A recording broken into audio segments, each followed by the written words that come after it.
60 Degrees South, Beyond the Ice Wall, by Andy Ross and John Hamer. Chapter 1. Sunday, 22nd of January 2023. The Southern Ocean. A powerful, streamlined boat ploughed its way southward through heavy grey seas.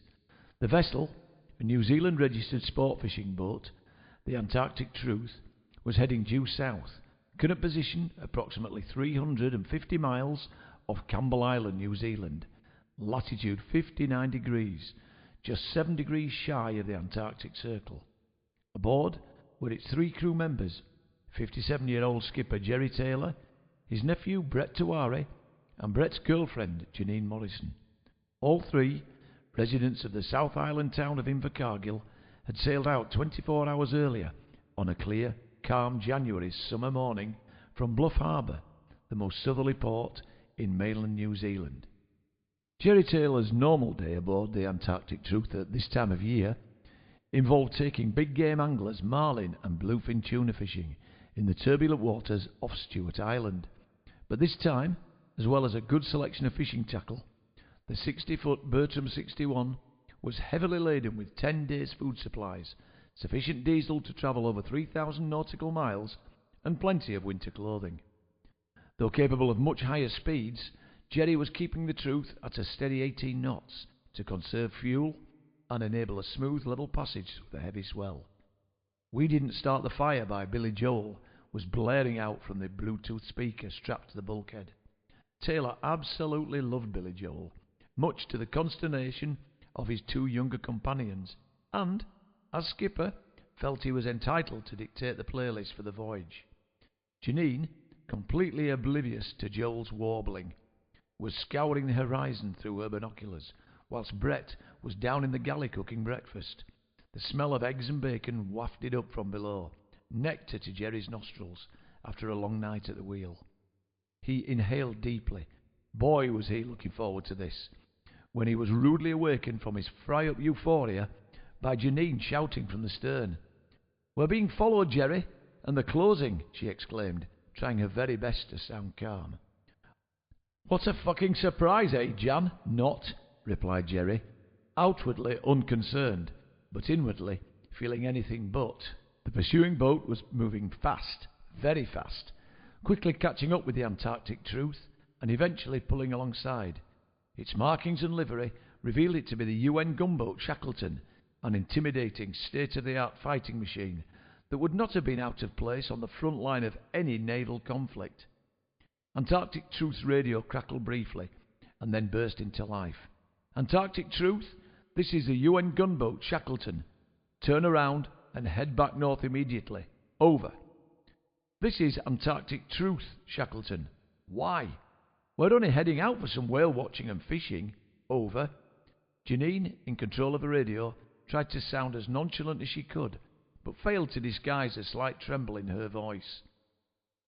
"Antarctic Truth, you are about to enter restricted and forbidden waters, contrary to the 1959 Antarctic Treaty. Over," came the unequivocal response.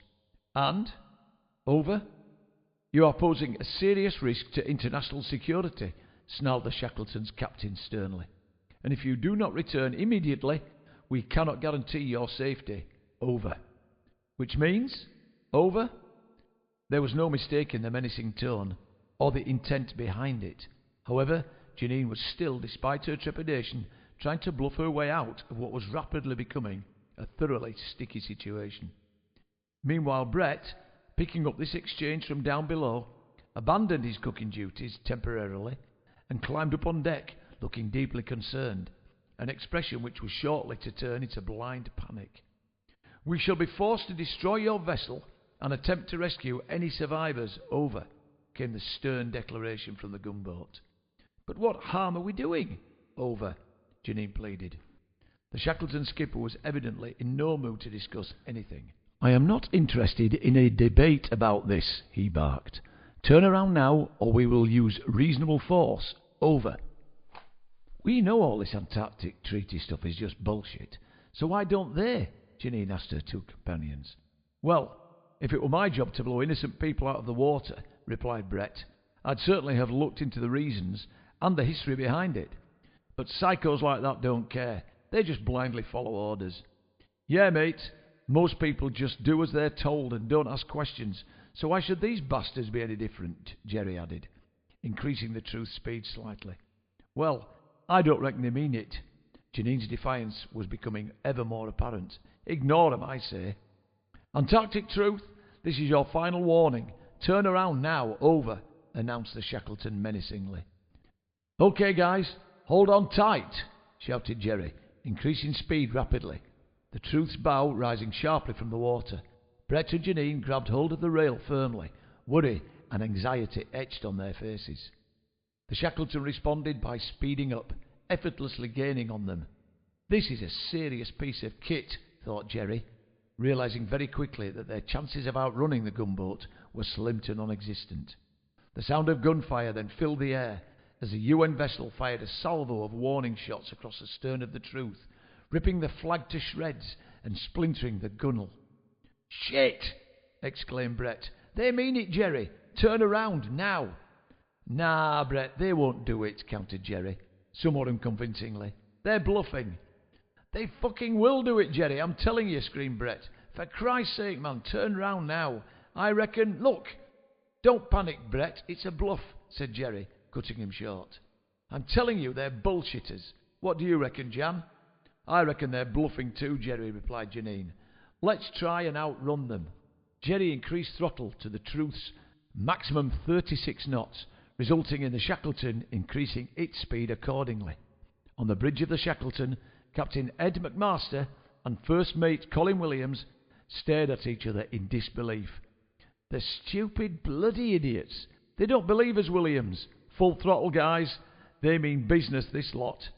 Within a minute, the gunboat had reeled in the distance between it and the Antarctic Truth, and was soon speeding alongside her, 100 metres to starboard, its torpedo fully armed and ready for action. "Prepare to fire," ordered McMaster to the crew manning the torpedo tubes. "We've wasted enough time on these fools." Chapter 2, Friday, 9th of September, 2022. Adams posting. RAF Squadron Leader Adam Haylock from Cambridge, and based at RAF Coningsby in Lincolnshire, glanced nervously at his expensive Omega Seamaster coaxial watch, a wedding gift from his ex-father-in-law, and with more than a hint of irritation, stared at the second hand in its customary sweep around the dial for almost 30 seconds.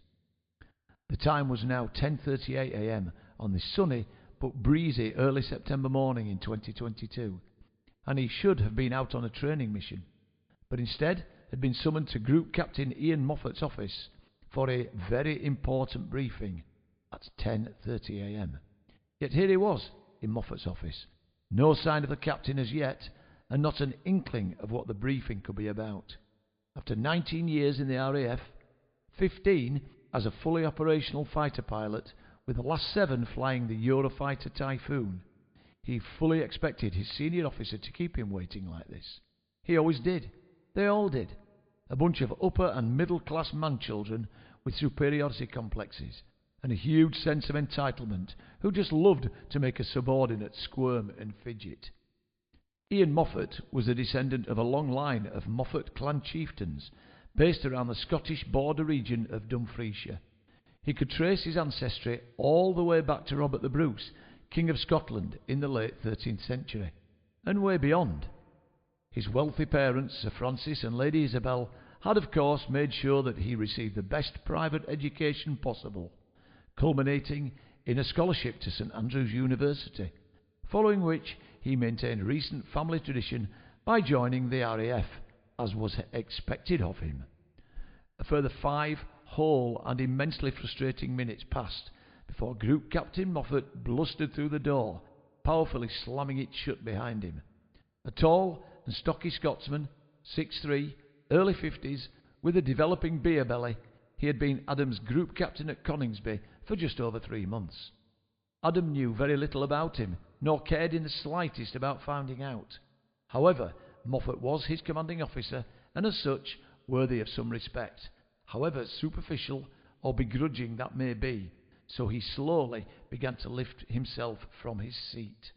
"Don't stand, Haylock, for heaven's sake," he snapped, in his distinctive, mild Scottish lilt. "No time for that bloody nonsense. But thanks for waiting. I've been reading the report I've been sent about you, and your most recent escapades. Very enlightening, I must say." "Enlightening, sir?" Adam asked, looking puzzled. "Yes, well, but before we go into any of that, I'd first like to say well done on your promotion to squadron leader. It says here you've got an exemplary, if rather unorthodox record, and you're certainly one of the very best Typhoon pilots we have. You fully deserve it, I think." "Thank you, sir," replied Adam, somewhat unconvinced, and sensing that he was being damned with faint praise, as the old saying goes. "And it's caught someone's attention," Moffat added. "Somebody very, very high up. And, as a result, you're being assigned to special operations in the South Atlantic." "The South Atlantic? What the hell is going on down there, sir? Falklands kicking off again?" "No, nothing to do with the Falklands or the Arges, thank God.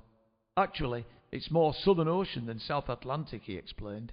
"In fact, to be precise, it's a Chilean installation called—" Moffat stared down at the report. "Teniente Rodolfo Marsh Martin Air Base on King George Island, latitude 62 degrees south, over 500 miles off Tierra del Fuego. Ever heard of it, squadron leader?" "No, I haven't, sir," replied the by now rather puzzled airman. "I didn't even know there were any military bases that far south." The senior of the two officers peered at his notes once more. "Well, technically, it's not a military base, Haylock, but the Chilean Air Force have loaned a couple of fighters to the UN, who have deployed them there for the purposes of this operation." "But may I ask, sir, why me precisely?" Adam inquired. Moffat continued. "Well, apart from your top-notch flying ability and outstanding, though as I said earlier, unorthodox service history, you're single. OK, divorced, but with no children or living parents and very few close relatives. You're far less likely than most to get lonely down there and start missing people, which is vitally important given it's going to be at least a 12-month posting." He glanced down at the report again. "And according to our records, you are romantically unattached at the moment. Is that correct?" Yes, sir, that is correct, unfortunately," Adam admitted, slightly embarrassed. "So, these Chilean fighters, they won't be Typhoons, will they? I mean, the Chilean Air Force don't have them as far as I know." He had quickly changed the subject to a topic more comfortable to him. Moffat paused for a second, thinking. "Well, no, you're right. They don't. They're actually two ex-US Air Force F-5 Freedom fighters from the 1960s, they told me. Ancient as hell, but, and I have no reason to doubt this, both aircraft are fully airworthy and well maintained. There's a small crew down there looking after them, and they're combat ready. It's a UN thing, so they're in their livery, and you're going to be flying one of them. You will receive full training when you get there, but a man of your calibre will find them a piece of cake, I'm sure." "So, what's the brief, sir?" asked Adam, looking and feeling rather perplexed. "Can you give me any more details, as it all sounds rather odd to me?" Moffat waved his hand dismissively. "Oh, you'll find out exactly why soon enough, Haylock. But all I'll say for now is, it's something to do with protecting and defending Antarctic airspace. Can't really tell you any more than that, but don't worry. Although it's bloody cold down there, most of the time below freezing, I believe, the sun still does shine. Well, occasionally, anyway." Adam paused for a while, wondering what on earth would be expected of him so far south in such a godforsaken part of the world. Then, with a sly grin on his face, asked, "Am I exemplary, yet unorthodox service history you mentioned earlier, sir?" "Oh, I can't be bothered with any of that malarkey right now, Haylock," answered the by now preoccupied group captain. "And I'm sure you can't either. Look, I'm expected at another meeting in around 10 minutes, so I need to get a bloody move on. Here are your transfer papers. All the very best, young man, and I'm sure it will be a very interesting posting. Dismiss, squadron leader." "Thank you very much indeed, sir," breathed Adam sarcastically to himself, standing and saluting as Moffat turned on his heels and strode manfully out of the office, slamming the door heavily again behind him, leaving Adam alone once more, puzzling at this sudden and very unexpected posting, and intrigued by what the next few months would bring. Chapter 3. Thursday, 6th of October 2022. Adam's arrival at Ch1-19. On a bitterly cold grey afternoon, with light sleet falling, the lumbering RAF Ch1-19 Hercules transport touched down on runway 29 at base Ch1-19 Rodolfo Marsh Martin Air Base, 62 degrees south, 520 miles off the tip of Tierra del Fuego in South America. The transport plane pulled onto the small concreted apron area and shut down its 4 Allison T-56 turboprops. The crew and its single passenger unbuckled their seatbelts and gathered their belongings together. Just a few minutes later, Adam disembarked down the aircraft's rear cargo ramp and surveyed the scene around him. The base, which also served as a civilian airport for Antarctic sightseeing tourists, comprised a couple of white-painted hangars, a cluster of grey outbuildings which, he surmised, could be accommodation blocks, the odd freight container here and there, and away to one side, the main control tower and terminal building. Not a lot here, thought Adam. How the hell will I last a year in this bloody dump? The landscape surrounding the airbase, flat and greyish-brown, with no trees or vegetation to be seen, stretched away from the coast to the north, south and east, before giving way to snow-covered mountains, their summits shrouded by the low-lying cloud. It felt very chilly indeed, -2 degrees centigrade according to his newly acquired smartwatch, so he zipped up his parka, pulled the fur-lined hood over his head, braced himself against the icy blast, and walked briskly across the tarmac towards a terminal building. He entered by the door marked Arrivals, finding himself in a room no larger than 20 feet square, with a desk along the right-hand side under a sign stating Baggage Reclaim, and a couple of perspex-fronted booths on the left, declaring themselves as Passport Control. He paused momentarily, and as nobody was manning either the desk or the booths, decided to take the exit door at the far end. This led into what was obviously some sort of lounge area, containing a small bar on the left, 4 low tables, each with a set of well-worn armchairs around them, a pool table to the right, and in the far corner, on the wall, an ancient battered dartboard that looked more like a pincushion than anything else. Behind the bar, polishing glasses with a check tea towel, stood a tall, stocky, bespectacled man in his early 50s, with greying blonde hair, bald at the crown, and interspersed by the odd wispy comb-over. Adam recognised him instantly, Wing Commander Prendergast from his time in Cyprus. The familiar figure suddenly broke the silence. "Good afternoon, Haylock, and welcome to the arse end of nowhere. Good to have you back in my life again," he declared cheerily, but with more than a hint of sarcasm. "As I'm sure you remember, my name is Prendergast, and I'm still Wing Commander Prendergast officially, but everyone here calls me Mike, or worse. I'll be your superior officer throughout your time at Ch1-19 Rodolfo, but to be honest, my main job these days is manning the mess bar. And do you know, I'm bloody good at it too." He put down the glass and tea towel and offered his hand across the bar. Adam stared at it and paused for a second before shaking it rather awkwardly. He normally greeted his superiors with a salute. "Good afternoon, sir. Sorry, Mike," he replied. "Good to see you again after all these years." He lied, reasonably convincingly, he hoped. "Pint?" chirped Prendergast. "I can't remember what your favourite tipple was back in Akrotiri. It's a straight choice between Budweiser and Guinness here, I'm afraid, but they're both on draft, which is good." "God, I could kill for a pint, sir. Sorry, Mike, I'll have a Bud, please, if I may." "I'm sure you could, old man. Coming right up." Prendergast poured a pint of the golden liquid into one of the recently and very meticulously polished glasses, pouring himself a Guinness and then walking around the bar, setting the glasses down on one of the tables and beckoning Adam to take a seat. "Cheers," he declared, holding his pint aloft. "Here's to... well, whatever." "Cheers, Mike," Adam responded, clinking glasses with his commanding officer. Both men took a large quaff from their respective glasses, and Prendergast wiped the froth from his lips with his sleeve. "So, my friend, welcome to the arse end of nowhere," he repeated. "I'm sure you're going to find it rather interesting down here with all that's going on at the moment. It's not for everyone, I can tell you, which is why you've been specially selected." We sure are a long way south here, sir, so what exactly is the mission? Quizzed Adam. Well, basically we're protecting the 60th parallel and the restricted Antarctic airspace south of it, Prendergast explained. Been doing it since the late 50s apparently, and for most of that time it's been pretty quiet down here. Just the odd incursion now and again. For some reason though, since 2020 there's been a massive increase in people trying to get south of it and overfly the continent. Boats are pretty easy to deal with. The Maritime Patrol guys sort them out with little trouble. But private executive jets have become a lot faster and have a greater range than they used to, so we're finding ourselves a little busier than usual. So it's our job to scare them off then? Asked Adam, his curiosity growing. Yes, and most of the time we're successful, Prendergast answered slightly uneasily. Adam didn't like where this was going, not one bit. Most of the time, sir. Sorry, Mike, he added, not really wanting to hear the obvious answer to that implied question.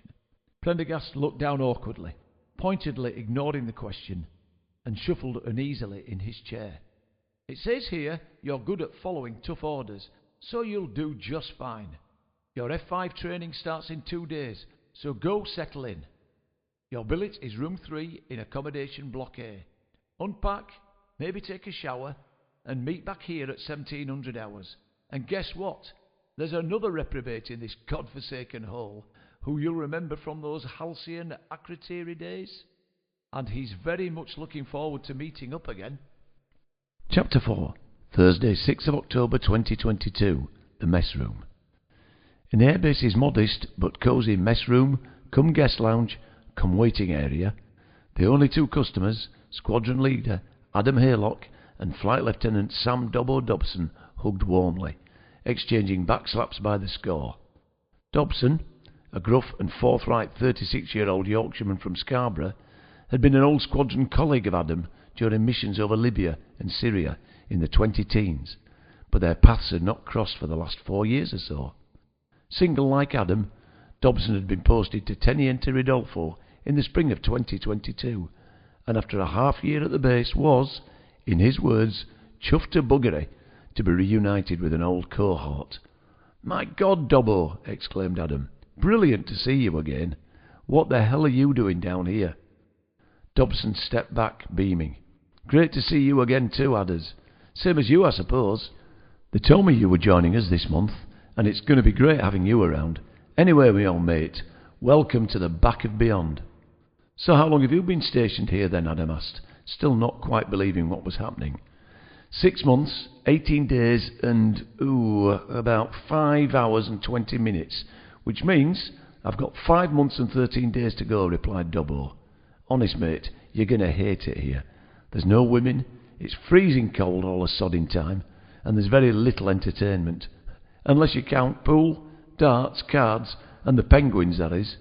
Mind you, we do have a well-stocked bar, which never seems to run out. Oh yes, and a permanent landlord," he added with a grimace, looking pointedly over at Prendergast. "Once more..." "But it ain't all bad, I don't suppose. 2 pints of bud, please, Mike." "I must say, it is seriously cold here, isn't it?" declared Adam. "I've just looked it up, and we're at 62 degrees south, which is more or less the same as the Faroe Islands is north. Have you ever been to the Faroes?" "I haven't, mate, no," Dobbo responded, rather disinterestedly. "What's your point?" Prendergast delivered the 2 full pint glasses to the airman, clanking them down clumsily on the table beside them, and spilling about 2 millimetres worth on the Formica in the process. "Cheers, gentlemen," the genial mine host chirped, as he turned and meandered his way back to his favoured habitat behind the bar. "Well, I've been there a couple of times on reconnaissance missions, and it's very green, and in summer it is pretty warm. There are lakes and rivers all over the place, and a shitload of people live there," Adam responded. "So why isn't it the same here? You'd think it would be more or less the same climate, flora and fauna, yet barely anything survives here from what I can see, and right now we're in the middle of summer, and it's still below freezing." "Ah, but if it was the same as the Faroes, there'd be no sodding penguins, would there?" Dobbo explained sarcastically. "Actually, I've never even considered that one, Adders, because, unlike you, I don't overthink stuff, or give a toss for that matter. Anyway, enough of that nonsense. As I said, we have our very own pool table, and it's almost flat. Fancy a game, old chum?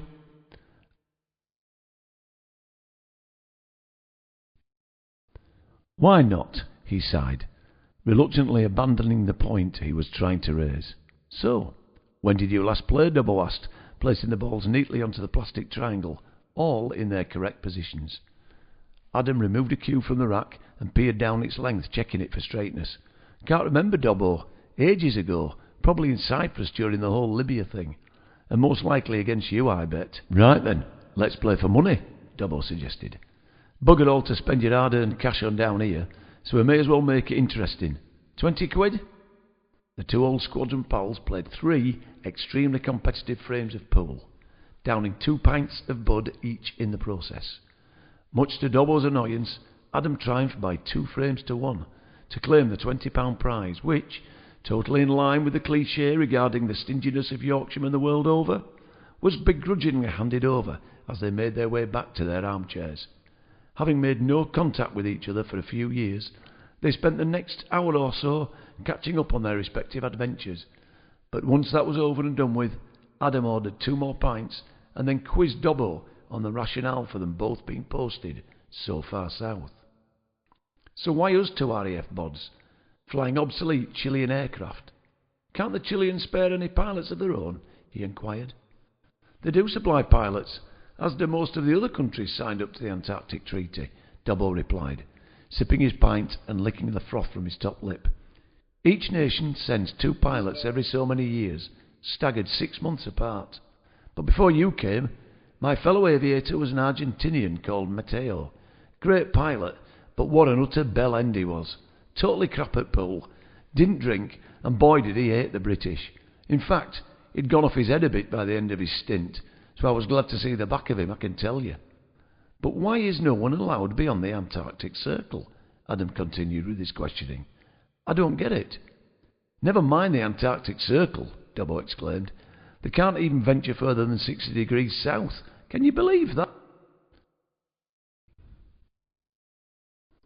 It effectively means a third of the southern hemisphere is out of bounds to over 99% of the world's population. Why the hell should that be? What possible reasons could they have to justify it? Don't know exactly, Adders, but it's all to do with the bloody Antarctic Treaty, I think, Dobbo replied. They don't want us humans interfering with the penguins down here for some bizarre reason, he quipped. Whoever drafted that treaty must have been a massive fan of the little buggers. I fucking hate 'em, actually. They stink to high heaven, and they're everywhere. I tell you, if there were rats, we'd be putting poison down for 'em. It just seems totally weird to me, Adam continued.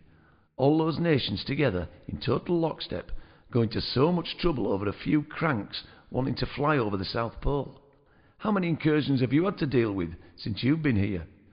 Dobbo took a long swig of beer, swallowed, and then belched slowly and loudly. Pardon me. Well, it's currently running at 2 or 3 a week, and has been since 2020. What? 2 or 3 a week? Adam was shocked. That's just totally off the scale. What on earth do you reckon could have caused that then? Dobbo leaned back in his armchair, crossing his legs, pint in hand. Well, all I can tell you is what some of the folks on the planes have said over the radio.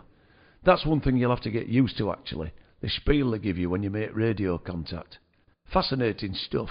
Anyway, loads of them have said that since COVID, which, by the way, they nearly all say was a complete load of bollocks, they've started to question a lot of things. Some even think the whole Antarctic Treaty thing is one huge deception, and that they, whoever they may be, are hiding something down there. It would appear that the mystery and secrecy of the Antarctic seems to be a conspiracy theory that has sparked a lot of interest. So all of this has ramped up massively since COVID. Very interesting, Adam interjected. They're all a bunch of fucking nut jobs, Adders, Dobbo sneered dismissively, as if COVID was a load of bollocks. Adam continued, well, as they nearly all seem to be saying it, maybe there is something in it. I mean, look at all the nonsense rules we were bombarded with. They had us doing all that social distancing stuff. Standing 5'11" apart was bad, but 6 foot was okay. Everyone had to walk in the same direction down the pavement. You could take your mask off in a restaurant when you sat down, but not if you were stood up. I must admit, you do have a point there, mate, agreed Dobbo. A lot of the rules did seem bonkers when you really think about it. Adam continued his tirade. All absolute garbage if you ask me, Dobbo. And despite the huge existential threat the government said it posed, they paid virtually no heed to those rules at all, did they? Having parties all over the place, taking their masks off. Also, did you know that for 2 consecutive winters, they told us there were no flu deaths in the UK whatsoever? Yet, the number of people they said had died of COVID was about the same as the total who succumb every year to colds and flu. Is that right? Dobbo asked, because I'd never heard that before. And has it come back again? I suppose it must have done, given the fact they're still handing out flu jabs in the winter. Adam nodded. Yep, it has come back. Once the pharmaceutical industry decided that they needed to sell more flu vaccines, hey presto, as if by magic, the flu makes a miraculous comeback. Dobbo sipped at his beer, thoughtfully considering Adam's words. So, how did you feel through all the lockdowns, Adders? 'Cause I love the whole thing. The weather was great, I got paid, yet did bugger all for months. It were brilliant. Adam's expression tensed, betraying a combination of sadness and anger. The whole COVID escapade took a huge toll on me, to be honest, buddy. Physically and psychologically. I don't think I'll ever be the same person again. The stress and anxiety of lockdown was almost unbearable at times, and since the end of 21, I just haven't felt right. My heart rate became erratic, my blood pressure soared, and mood-wise, I just haven't felt truly happy ever since. I've had tests, and I'm now on blood thinners and...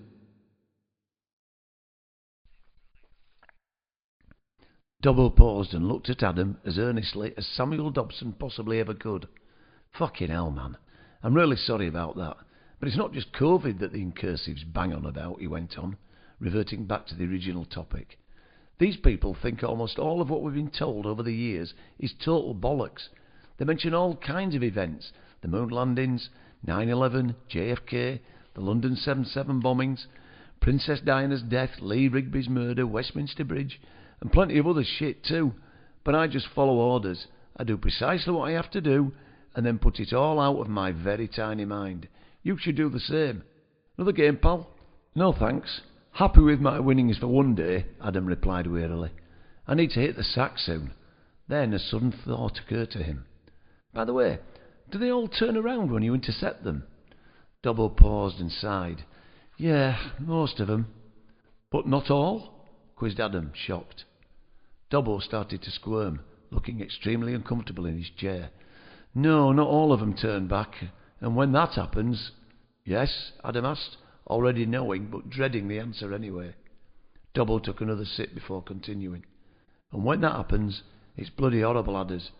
But we have to stop them, don't we? It's orders. How? Adam asked the question, knowing...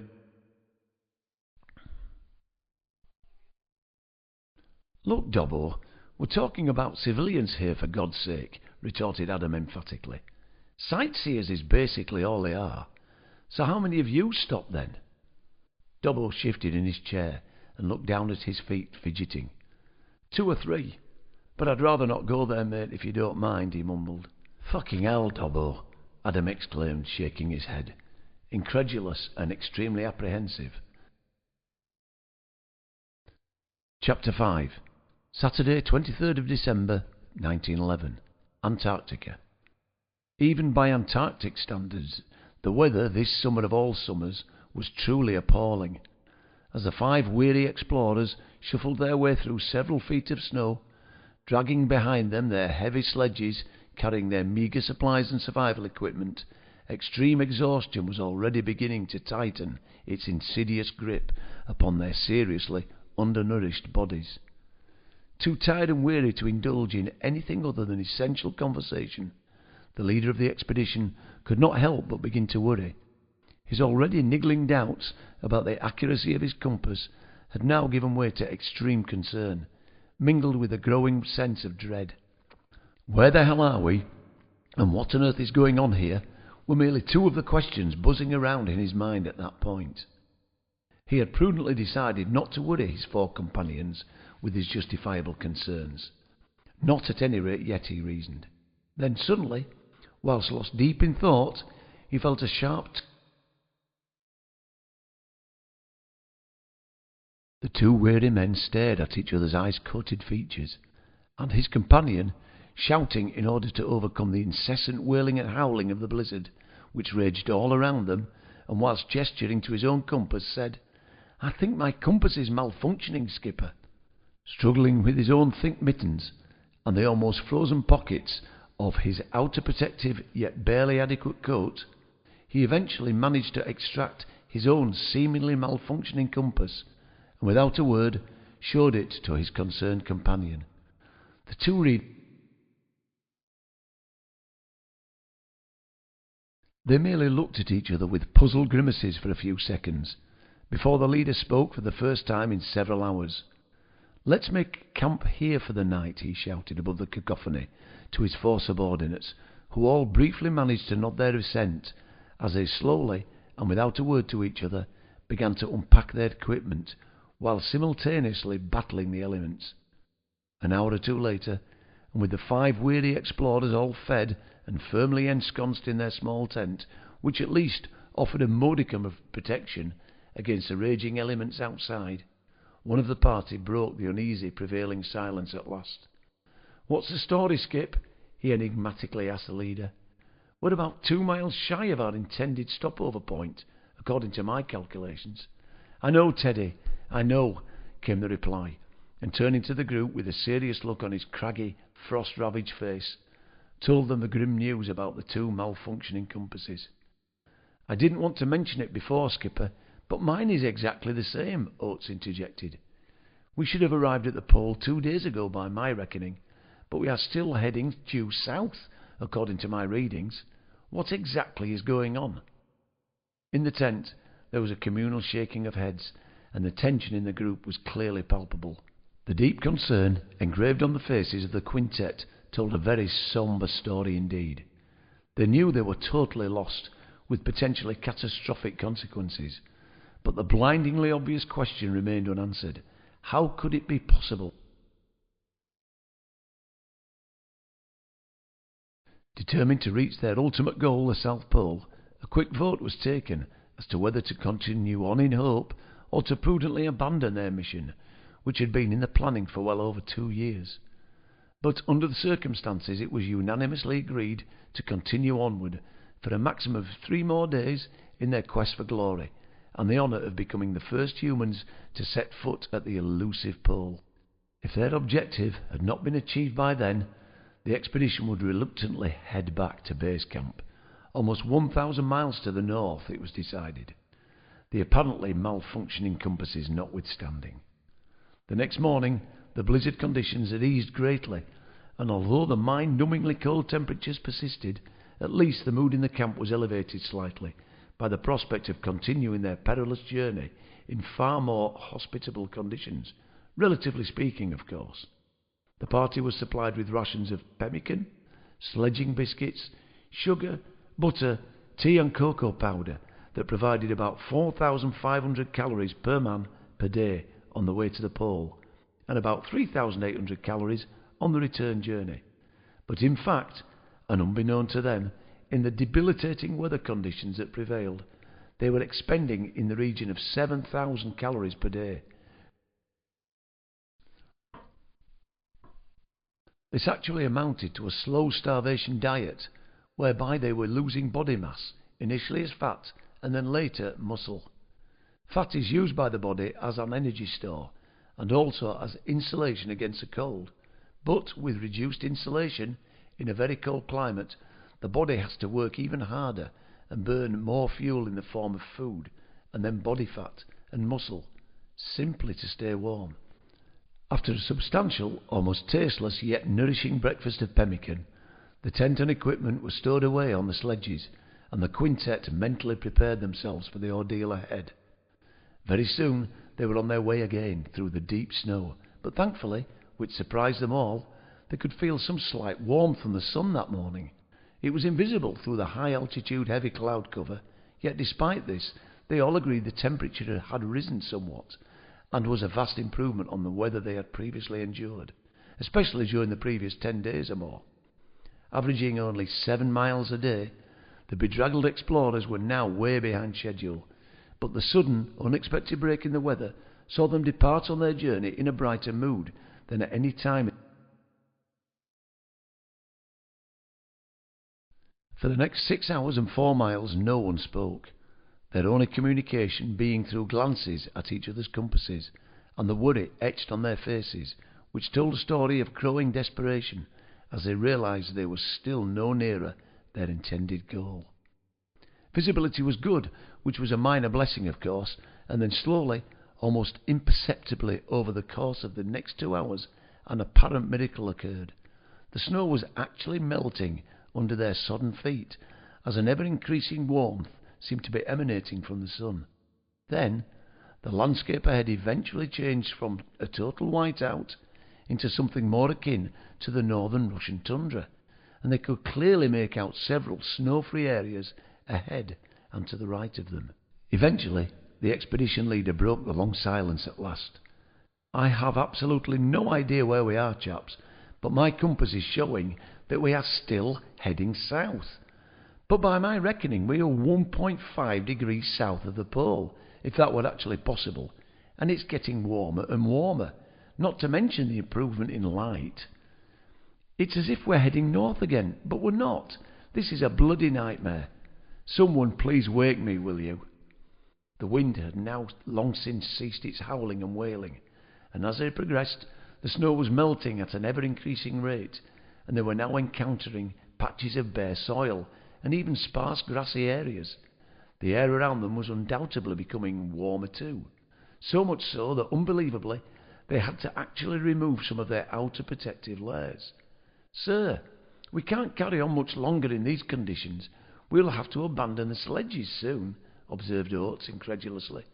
"Yes, I know, Larry. There's a large patch of grass about 200 yards ahead. Let's stop there and have a good old think about how to proceed." The puzzlement in the skipper's voice and imprinted on his now ice-free face was plain enough for everyone to see and hear. The sledge ground to a halt about 50 yards short of the said grassy patch. There was simply no longer enough snow for the sledge's runners to glide smoothly. "Right, gather round, everyone." He waited patiently without a word for them to lay down their backpacks and form a tight little group in front of him. "If any of you have any ideas or suggestions..." "Could we have done a U-turn in the dreadful weather without realising it, and ended up travelling back northwards?" Wilson suggested, in the hope rather than expectation of a positive response.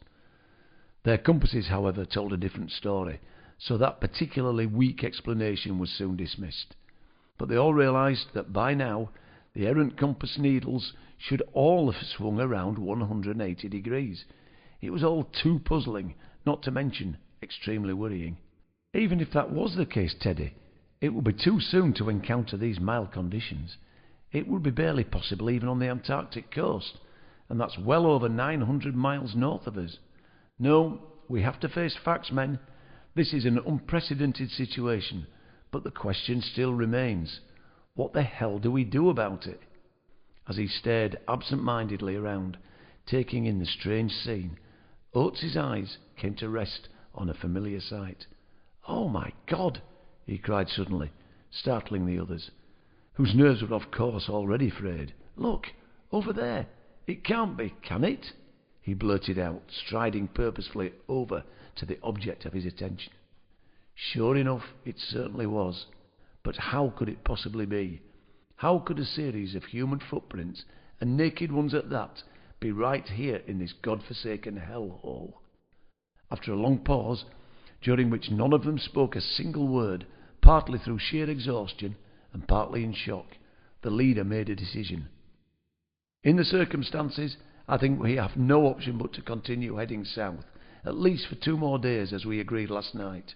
The weather ahead looks much more benign, and have you noticed it's getting warmer by the minute here?" "I don't like it, Skip," interjected Bowers. "Surely we'd be better off admitting defeat."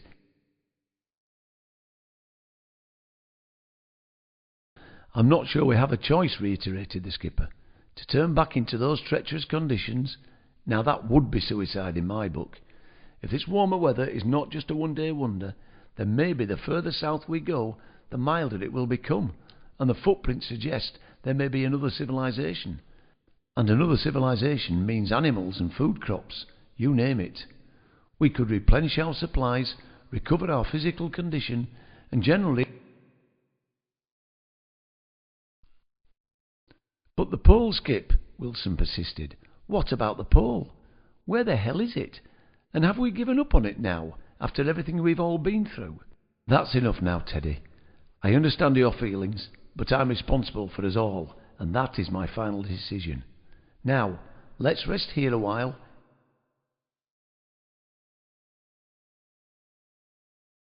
The leader was calm and adamant, his mind now definitely made up, and there was to be no changing it now.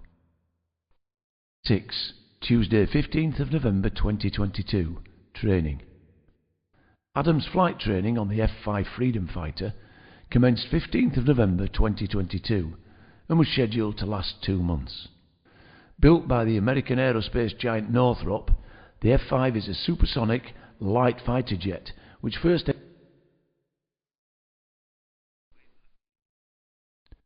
Capable of 1,050 miles per hour, 1.5 times the speed of sound. It has a range of just over 1,500 miles on a full tank of fuel. Its chief weaponry comprises 2 M39A2 20mm cannons and a pair of AIM-9 Sidewinder air-to-air missiles. The 2 aircraft stationed at Teniente Rodolfo since 2021, one a single-seater and the other in 2-seat trainer configuration, were officially on loan to the UN by the Chilean Air Force, although nobody at the base had any idea when they might be wanted back, if ever. Dobbo told Adam they were brilliant aircraft, easy. He emphasised also how safe and reliable they were, both jets being scrupulously and religiously maintained by the 2 Chilean maintenance guys, Jorge and Eduardo, who also lived on site at the base. On the very first morning of his training programme, Adam met Dobbo outside the base's only hangar at 9:30 a.m. on a bitterly cold but cloudless and windless morning. Perfect conditions for a first training flight. Adam was surprised to find that, just like him, Dobbo was also dressed in a flight suit. His help... Welcome to your first F-5 Freedom Fighter training mission, Squadron Leader Haylock, he announced. I'm your instructor, Flight Lieutenant Samuel Dobson. You'll be flying with me up to the point when I consider you sufficiently competent to go solo, which, knowing you, Haylock, should take about what? 3 days max, I reckon. Adam stared at him in utter disbelief. This assignment just gets weirder and bloody weirder, Dobbo. How the hell are you qualified to be my instructor? Is this some sort of joke? He asked. Dobbo shook his head and put an arm around his new student's broad shoulders. No joke whatsoever, my friend. The training you will undertake with me will qualify you, if you pass of course, not only to fly these ancient old rocket-powered tin cans, but also to train others to do the same. How's about that then? He added, in an exaggerated Yorkshire accent, worryingly reminiscent of the late and not-so-great Jimmy Savile. Adam just stood there in disbelief, trying to take it all in, truly lost for words. So what happens if we're up there training and someone makes an incursion, he inquired, fully aware that for the time being the only trained F-5 interceptor at the base was Dobbo. Oh, don't worry about that, mate, Dobbo replied dismissively.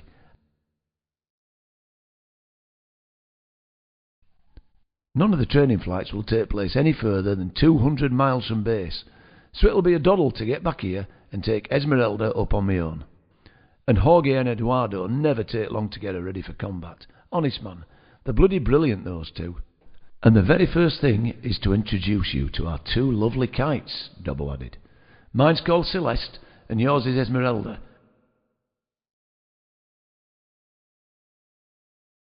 The 2 airmen entered the hangar through the slightly ajar main sliding door, stepping into the brightly lit, spotless interior.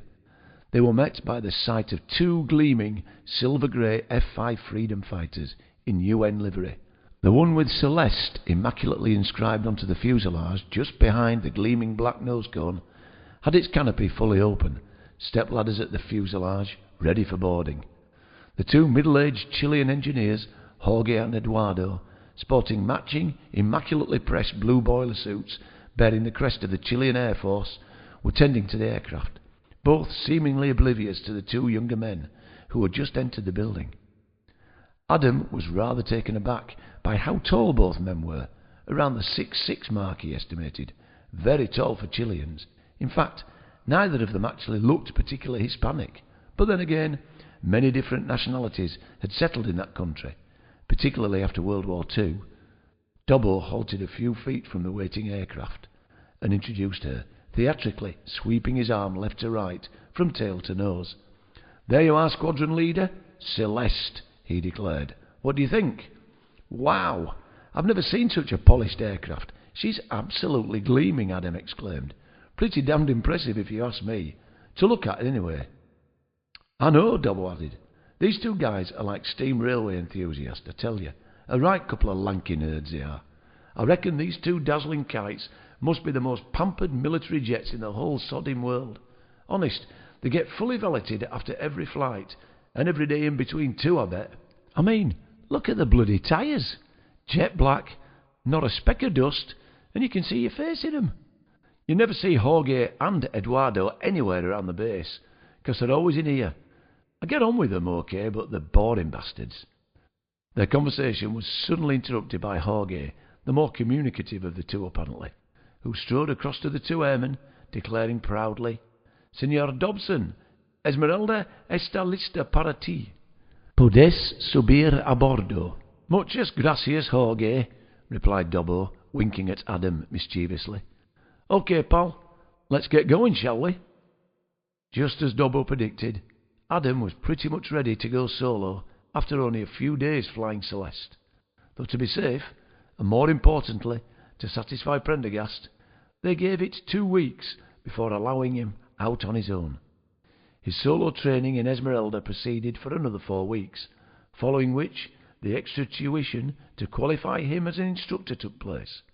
During this time, he managed to find out more from Dobbo about Mateo, his Argentine predecessor. "Like I said," Dobbo pointed out, "the wackos on those planes make some extremely good points.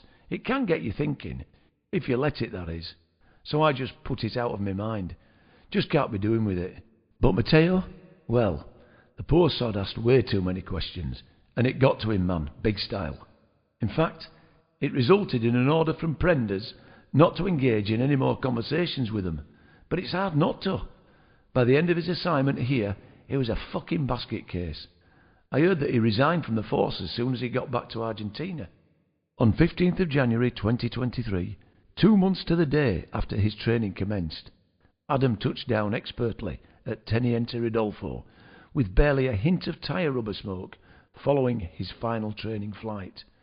Now fully qualified as a solo F-5 pilot and instructor, but more importantly, fully mission ready, he disembarked from Esmeralda to be greeted on the apron by Prendergast and Dobbo.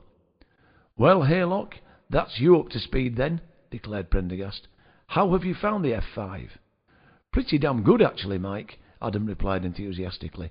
"Fast as hell, really agile, and a doddle to fly. And it's really great for you to be in control rather than a computer. The seat's horrible though, but I can cope. Just hope my arse can too." "Yeah, those seats are pretty crap, but I love flying the F-5, Dobbo said. "She feels like a proper plane, and not just some sort of simulator like the Typhoon. Plus, she deals with the cold conditions really well, unlike a lot of modern fighter jets, which, to me, seem to have been set up more for warm, dusty conditions." Adam nodded in agreement. "Well, I'm absolutely knackered after these last 2 months, even though it's been an absolute blast learning to fly this kite. Never thought I could switch to another fighter as quickly as that. Glad it's over and done with, though." Prendergast reached into the brown leather satchel slung over his shoulder and handed Adam a rolled-up sheet of paper held in place with an elastic band. "Yes, that certainly was 2 months of pretty intense stuff, eh, Haylock? But that's why you were chosen. Here's your F5 training diploma, for want of a better description. Feel free to pin it on your bedroom wall if you like. You'll see it says you've passed with distinction, and that you're now a fully fledged F5 pilot and instructor. Anyway, take a couple of weeks R&R, if you want to, that is. There's a C-130 returning to Santiago later this afternoon, so why not take advantage of that and treat yourself to a Chilean sun holiday? Adam's eyes lit up at the prospect of some time off in sunnier, warmer climes. Thanks, Mike. I think I'll do just that. See you both in a fortnight. Chapter 7. Sunday, 15th of January, 2023. Rest and recuperation. Adam sipped on a long cold cerveza, sighed and leaned back in his chair. From his position on the sun-drenched terrace of Bar Pared de Hielo, he could see the whole way along the oceanfront promenade of the beautiful Chilean coastal city of Vina del Mar as it stretched towards the mountains on the southern side of the bay. After 10 glorious days in this truly wonderful place, he was feeling relaxed, refreshed, and most importantly, warmed to the core. It was scorching hot, mid-30s Celsius, and Adam was loving every single minute. This particular lunchtime, after a morning snorkelling on the spectacular coral reef next to the hotel, he decided to lunch at Bar Perid on the recommendation of Augustin, one of the hotel waiters who had served him at breakfast time. Augustin told him not only did they serve fabulous calamari, but more importantly, that it was his brother's bar, who had pumped his life savings into it, so now desperately needed the custom. A song he had never heard before was playing from the speaker mounted on a pole beside him. He didn't recognise the artiste either, but the music had a stirring rhythm, and the words of the chorus really grabbed his attention. "Oh God, help us all, look what we've become. Oh God, help us all, and fix what we have done," it went. Over the hubbub of the busy terrace, Adam couldn't make out many of the words in the verses, but managed to pick out one or two interesting lines such as anti-this and anti-that, cancel this and cancel that, along with worship actors, food and drugs, and truth is whatever they say. He was curious to discover the name of the performer, so he intercepted the next waiter to pass his table and decided to give his basic and rather dodgy Spanish a run out. "Disculpe, señor, ¿qui es cantante, por favor?" he inquired, hoping not to show himself up too badly. "It's okay, señor," replied the waiter very politely, yet obviously unimpressed with Adam's attempt at Spanish. "I speak good English, so no worries. The singer is an American called 5 Times August. We listen to him all the time since the COVID in 2020. He is a man who tells the truth and gives us all hope here at Bar Pared de Hielo. Do you like what he sings about, my friend?" Adam shrugged his shoulders. "Well, the lyrics seem interesting, those few I could pick up anyway. But I love his voice and the guitar playing. I'll check him out on Spotify later. Gracias, señor." As he awaited his food, ordered quite some time earlier, he began to snooze, relaxing deep into his chair. Thoughts of Esmeralda and Teniente Rodolfo began to drift into his mind. He could see the runway from the cockpit as he made his approach, along with the outbuildings and the barren waste surrounding them. But before the dream could develop any further, he was wrested from his slumber by 4 new customers squeezing past to get to the table and chairs next to his, the last ones still available on the terrace. Adam lurched forward in his chair, checked that his wallet and phone were still beside him on his table, and panic over, relaxed again, taking another long drink of his beer. The new arrivals rearranged the chairs, settled themselves down, and called the waiter over. As the waiter took their order, Adam checked them out. He loved to people watch, and had worked out that whilst wearing sunglasses, you could do this quite sneakily without being noticed. 3 guys, 1 woman. The men were all in their 40s, he reckoned, each one deeply tanned, and most likely Chilean, 2 of whom sported goatee beards flecked with grey. The woman, slightly younger he felt, very slim and attractive, appeared English or American, with long mousy hair gathered at the back in a ponytail. Surfer dudes, surmised Adam, given how fit they all looked and the way they dressed. After a few minutes, the waiter arrived with their drinks, placing each one with considerable precision on a small paper coaster. Before depositing the bill on the spike in the centre of the table, and returning briskly to the interior of the bar.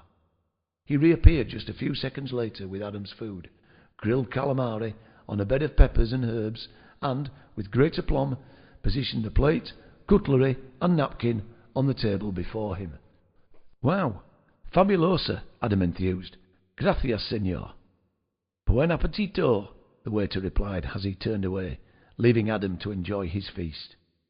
As he tucked enthusiastically into his lunch, Adam couldn't help but overhear the chattering of the new customers to his left, which surprisingly was in English.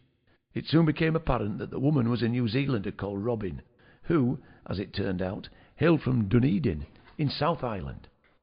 After a few minutes of pleasantries and small talk, and as the alcohol began to take effect, their conversation became more animated and passionate, all the talk of sun, sand and surf eventually giving way to a topic which really made Adam's ears prick up. Robin began to tell the others about a boat called the Antarctic Truth, which had allegedly gone missing on a deep-sea fishing trip in the Southern Ocean south of New Zealand. According to news reports, it had run out of fuel, drifting unpowered for 3 days before eventually being dashed upon rocks off Campbell Island with no survivors. One of her friends back in New Zealand, Adam didn't catch her name, whose younger sister had been on board the boat, had told her that the crew were all members of an organisation who were convinced that the powers that be, or the powers that shouldn't be, as she put it, were keeping secret something very significant about Antarctica. The boat's mission, her friend told her, was to sail beyond 60 degrees south to test how far they could get in an attempt to discover what was actually going on down there, if anything.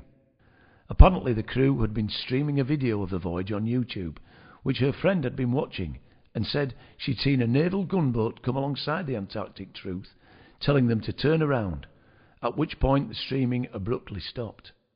She reckoned the transmission had most probably been scrambled by the gunboat shortly before it blew the Antarctic Truth out of the water.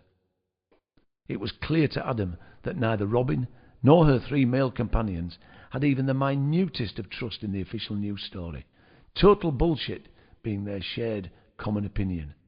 Indeed, it transpired that they also held little or no respect for government, corporations, the law, the health industry, the military, or indeed anyone in a position of power or authority, and pretty much disbelieved and mistrusted anything put out by the mainstream media. Twats, or bastards, were the group's favourite epithets for anyone associated with these groups, and one of the goatee bearded guys, Jens, who it turned out was German, was particularly vociferous and scathing, seemingly unable to control his rage and utter contempt for them. His outbursts actually made Adam laugh to himself. It was almost as if Jens had anti-establishment Tourette's or something. What particularly sparked his interest in all this was the name of the boat, and the fact that its crew were all part of an organisation which was clearly passionate and determined to get to the real truth.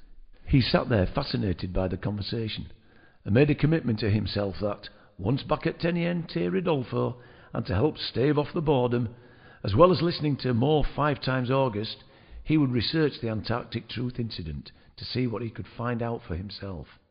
For the time being, though, he would put both to the back of his mind and simply enjoy the remainder of his holiday, which he did, in no uncertain manner.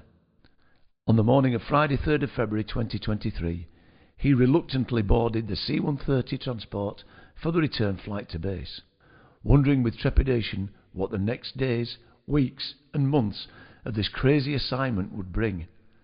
As it turned out, he would not have to wait very long to find out. Chapter 8. Adam Ryan Haylock, born 1986, Cambridge, England.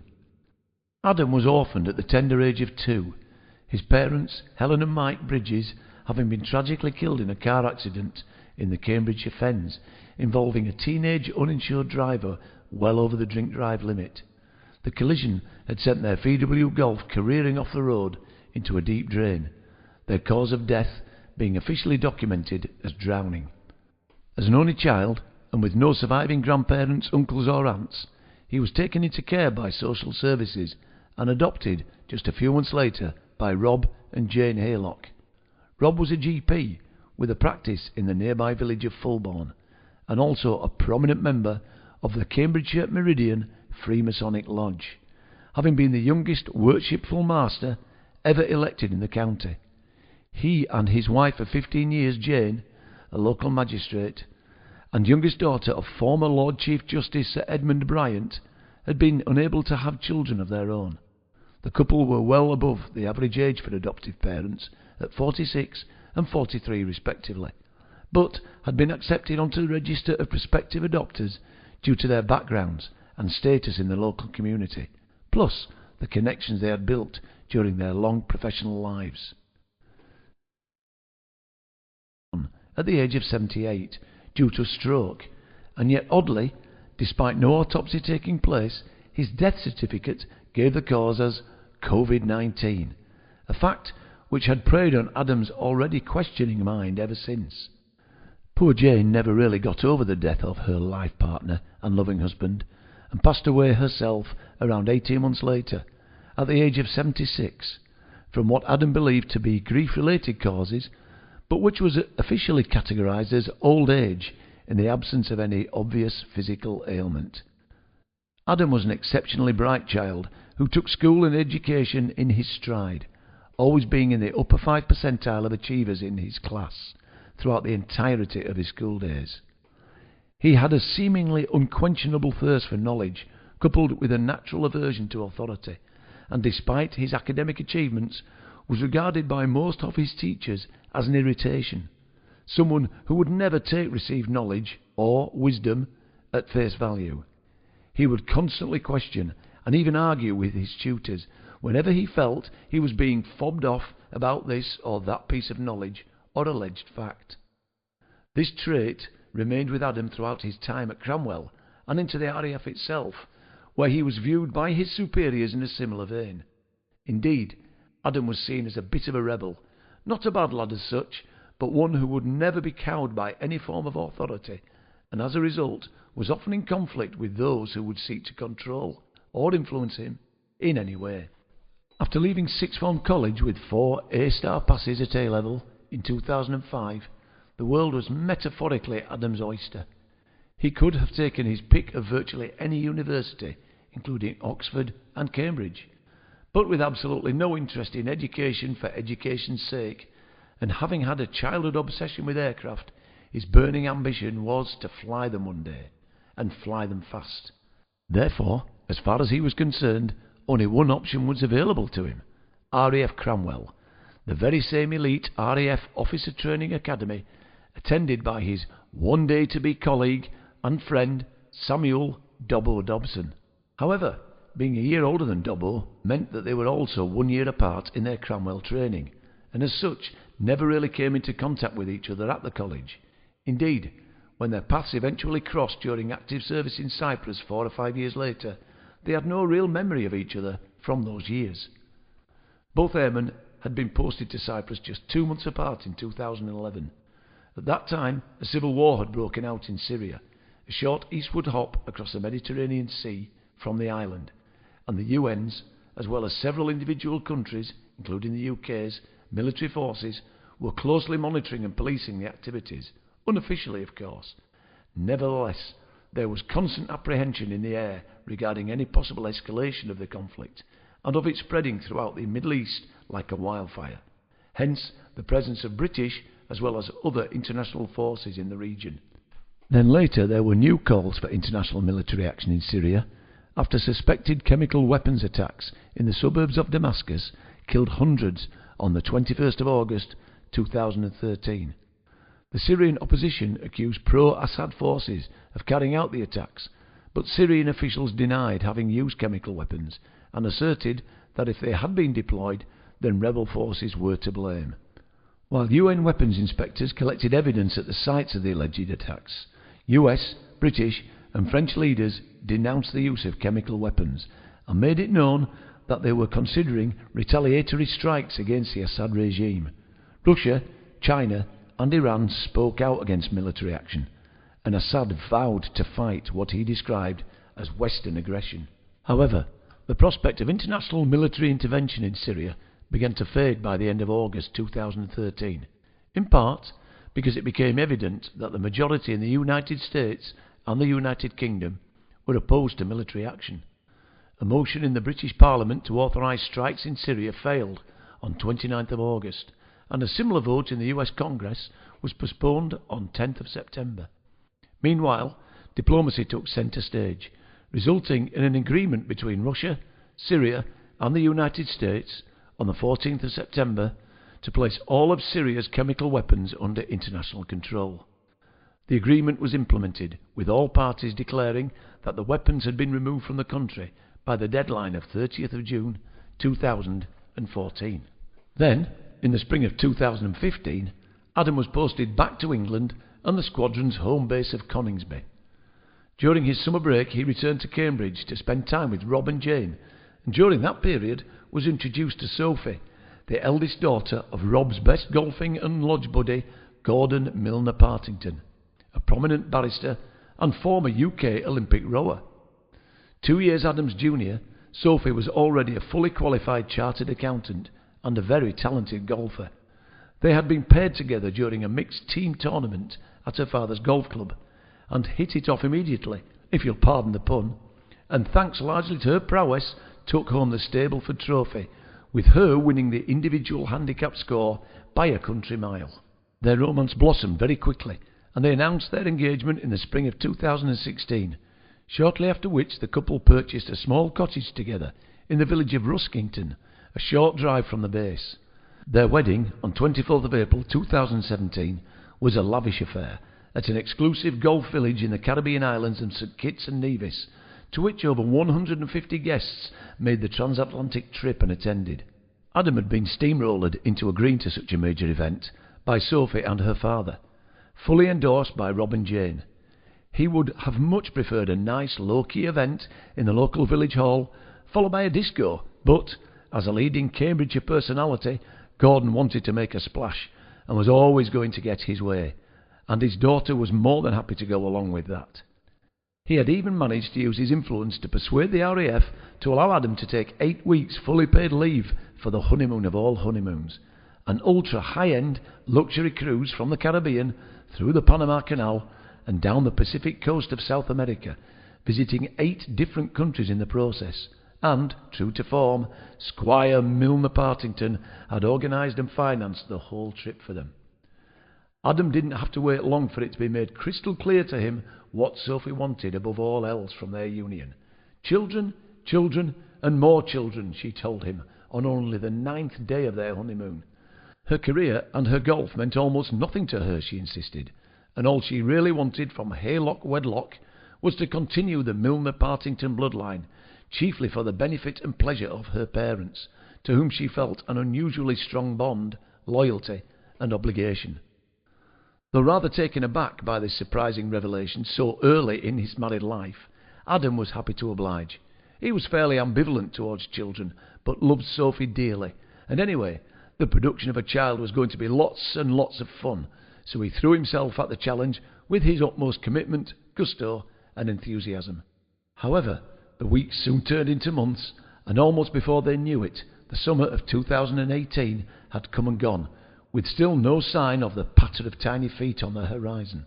Sophie was by this time becoming desperate, and Gordon, an opinionated, tetchy, and belligerent individual at the very best of times, began to exert his own unique brand of pressure. He paid for them both to visit his friend's Harley Street fertility clinic, and from the tests that ensued, Sophie was proven to be as fecund as a prize Hereford, whereas Adam was devastated to find that his sperm count was virtually zero. Unlike the aircraft he flew into combat, he was firing blanks. He didn't even simply suffer from slow swimmers. They had all drowned long before the starting gun had sounded, and that was all simply too much for Sophie and Gordon. The decree absolute came through in early August 2019, 10 months after they had eventually separated. Adam kept the cottage, and Gordon agreed to settle the mortgage to keep everybody sweet and resolve things quickly, with as little acrimony as possible. Adam never again laid eyes on Sophie from the day they separated. However, he did hear on the grapevine that she had emigrated to Croatia for the golf and the climate, and had fallen in love again there too. Good riddance to her was his overriding emotion, pitying any poor sod who in future would have to deal with the whims, not to mention the pressures and unreasonable expectations of the damned Milner-Partington clan.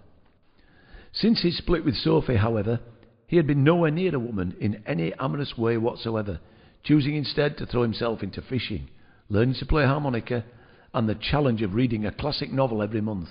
He even began playing rugby again in the autumn, and by the end of the season had established himself as first-choice fly half in the RAF's fourth team. Then, in March 2020, the world literally went stark, raving mad. No fishing, no rugby, and no missions either.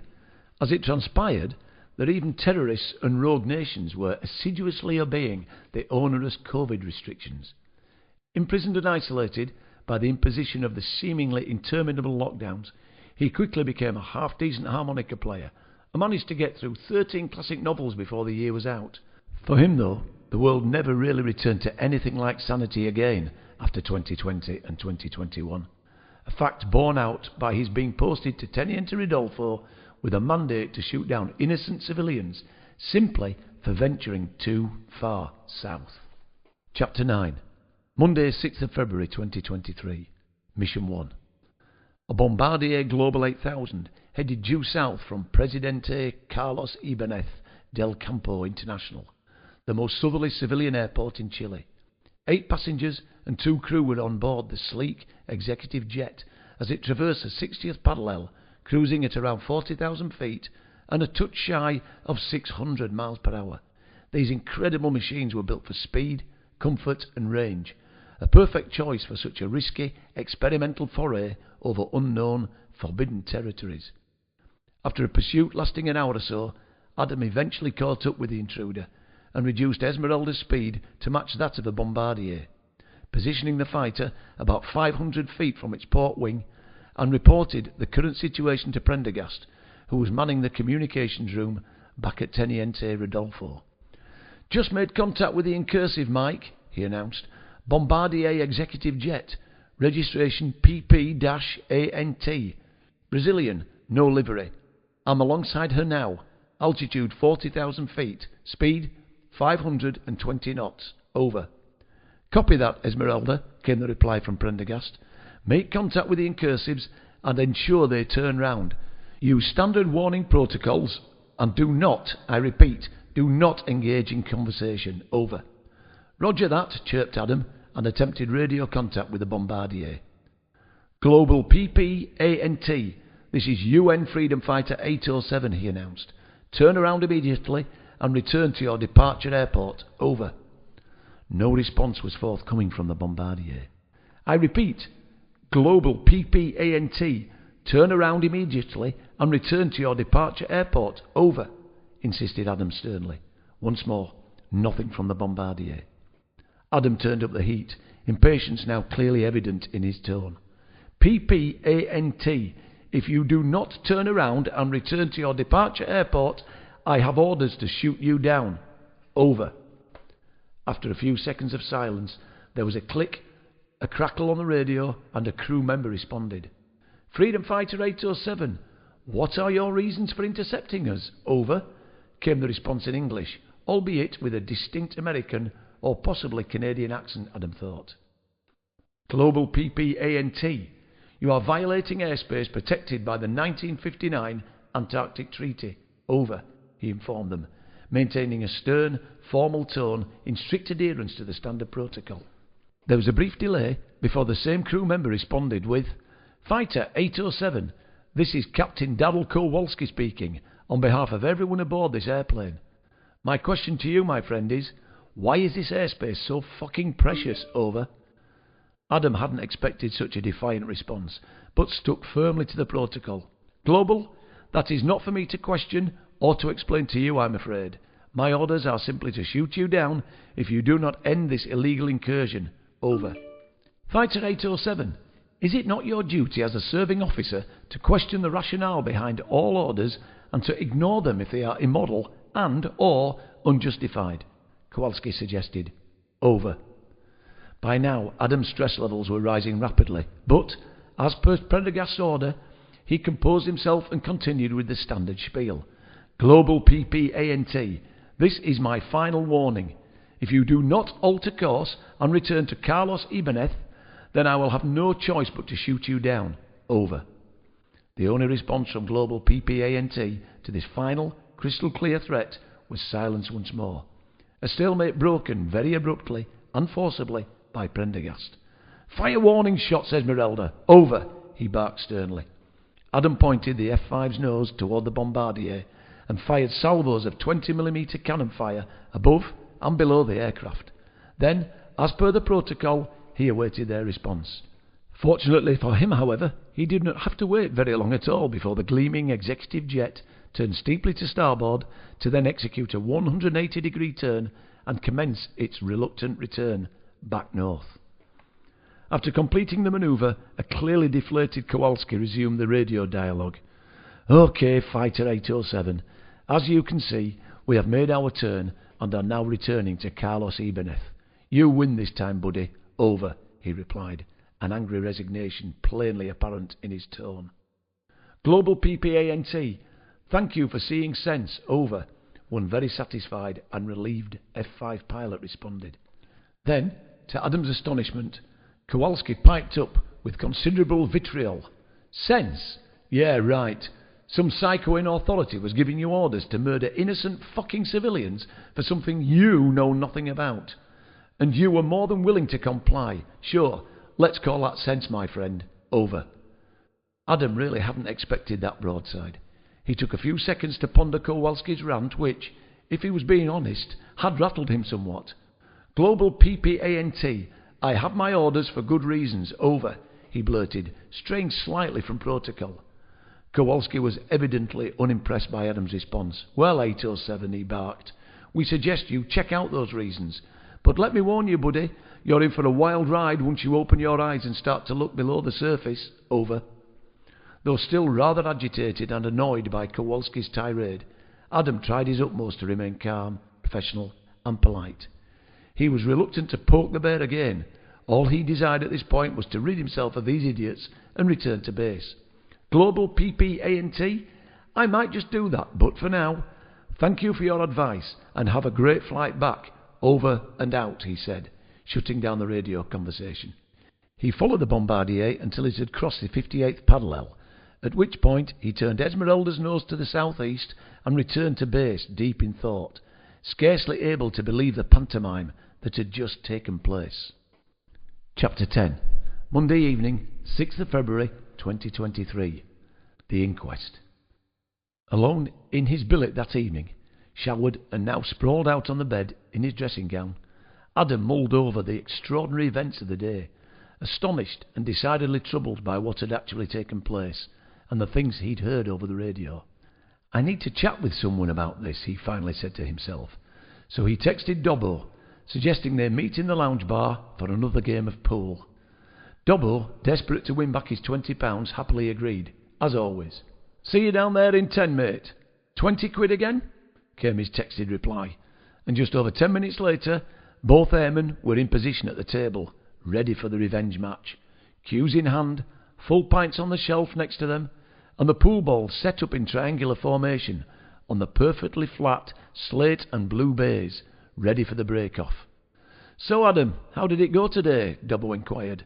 "First mission is proper weird, I tell you. I suppose that's why you texted me, eh? To chat about it. Anyway, Prender's told me the incursive saw sense and turned around." "Well," Adam replied, breaking off powerfully, noisily scattering the striped and spotted balls all over the table, "I'm not sure they considered it as seeing sense exactly.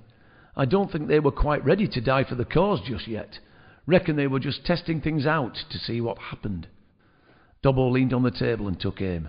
"Honest, Adders, they're a bunch of crazy conspiracy theorist nut jobs if you ask me," he sneered, his annoyance clearly apparent. Adam waited while Dobbo took his shot. "You say that, Dobbo, but the guy I spoke to over the radio was pretty calm, articulate, and seemed very sincere. He asked why they weren't allowed to overfly Antarctica, and to be totally honest, mate, I couldn't really answer that because I don't actually know the real reasons. He also said I'd be carrying out immoral orders, and to be fair, he did have a point. I have no bloody idea why we're intercepting them, and if I don't know the reason why I'm potentially going to blast innocent civilians out of the sky, then maybe I shouldn't be blasting them out of the sky," he conceded. Bloody hell, lads, you're not going all soft on us, are you? Dobbo scoffed sarcastically. No, not at all, insisted Adam. They just made me think a little, that's all. Look, man, you're military. You are not paid to think, period, Dobbo barked. So don't give them any airtime. They're all total losers, if you ask me. I bet they also think we never went to the moon either. As Adam prepared to take his next shot, Dobbo reached for his glass and took a long, slow drink. Well, are you convinced we went to the moon, Dobbo? Adam inquired, steadily drawing the cue back, ready to strike the ball. 'Cause I'm not. Oh, my God, Dobbo spluttered, spraying beer all over the table. I suppose you think 9/11 was an inside job as well, do you? Adam jumped up, staring aghast at the beer-spattered surface in front of him. Well, that's another one I've pondered about over the years. I mean, ignore what may or may not have caused the Twin Towers to collapse. How do you account for WTC-7? What the hell is WTC-7, snorted Dobbo, his irritation apparent. What the hell was WTC-7 more like? Look it up, mate, and then let me know what you think. And while you're doing that, check out WTC-6 as well. That is, if you can even find a single mention of it on the internet anymore, Adam suggested. It doesn't take much research to cast a whole lot of doubt on that particular event, I tell you. Honest, man, it's a total crock of shit, the whole thing. Dobbo wiped his mouth with his sleeve. Nah, don't think I'll bother with that one. Look, Adam, don't mention any of this to Prendergast, or I kid you not, you'll be transferred to somewhere like Yemen to train rebel pilots, or worse. And I'm sure you wouldn't want that, would you, pal? Adam paused to chew over this advice for a while, considering the potential consequences of his actions, whilst meticulously chalking his cue. Dobbo took the opportunity to gulp down another good slake of beer, followed by his customary exaggerated belch. Adam tutted, shaking his head in mock disgust as he replaced the chalk on the edge of the table and took a long drink of his own beer prior to his next shot. No belch from him, though. Absolutely not, mate, he agreed, deciding that discretion was probably becoming the better option. Look, forget what I just said. I'm not going to let a bunch of bloody lunatics get to me. He returned to his queuing position and was just about to take the next shot when Dobbo stopped him. Ooh, hang on, mate. There's some dust or something on that ball. I'll give it a wipe. Thanks, Adam replied. I couldn't see it from this position, as it was over the curve. Dobbo plucked the ball from the table, scratched at it with his thumbnail, and cleaned it on his shirt before placing it carefully back on the table. Adam, still in the queuing position, took aim once more, drew back the cue slowly, and slammed the newly cleaned object ball expertly into the far corner pocket, the loud crack of the ball against the pocket wall reverberating around the room. Top quality shot, my friend, applauded Dobbo. I think my 20 quid is in mortal danger again by the look of it. Chapter 11. Samuel James Dobson, born 1988, Scarborough, England. Sam was an only child, the son of Elizabeth Liz and James Jim Dobson, a car mechanic of Scarborough, England. He was, in his early childhood, a loner, a shy, reclusive child who found it difficult to make friends and establish any kind of meaningful peer relationship, and even worse than this, his speech ability was not developing normally for a child of his age. His parents eventually became so concerned that they arranged for him to see a child psychiatrist at the tender age of 6, in order to allay their fears of mild autism or ADHD, and also to gain a better understanding of young Sam's problem, whatever it may or may not turn out to be. The result of the psychiatric appointment was a surprise, if not a complete shock to both Liz and Jim. It turned out that Sam had no psychiatric issues whatsoever. It was simply a matter of his hearing. From an early age, he had developed a fairly common but outwardly invisible condition, colloquially known as glue ear, an ailment whereby the child's middle ear contains a build-up of sticky fluid or glue. This can affect hearing because the middle ear cannot move freely, but the level of hearing loss is usually quite moderate, and of course, because of the hearing problems that come with glue ear, this can cause speech and language development issues, as well as impeding a child's ability to interact successfully with his peers. However, the condition is easily treatable, and so it wasn't too long before young Sam began to blossom and develop at a rapid rate. By the age of 8, as if making up for lost time, he had become a normal, outgoing, ebullient child, one of the most popular in his class at Gladstone Road Primary School, a mere 3-minute walk from her modest family home in Candler Street. As a point of historical interest, it was this small area of the town that had been amongst the worst hit by the 1914 bombardment of Scarborough at the hands of the Imperial German Navy at the beginning of World War I. Both Candler Street and Gladstone Road suffered several casualties, and the school itself was badly damaged. Fortunately, however, the attack took place at around 8 a.m, when no children had yet arrived for their day's lessons, otherwise the carnage would most likely have been appalling. On that fateful morning of 16th of December 1914, 2 huge German battle cruisers and a light cruiser, the SMS Derflinger, the SMS Van der Tann, and the Kolberg, arrived just off the South Bay area and without warning began shelling the town and its utterly defenceless civilian population. In the space of 25 minutes, more than 500 6- and 12-inch diameter shells had rained down on the town, causing widespread mayhem and devastation, killing or seriously injuring almost 100 people, including women, children and babies.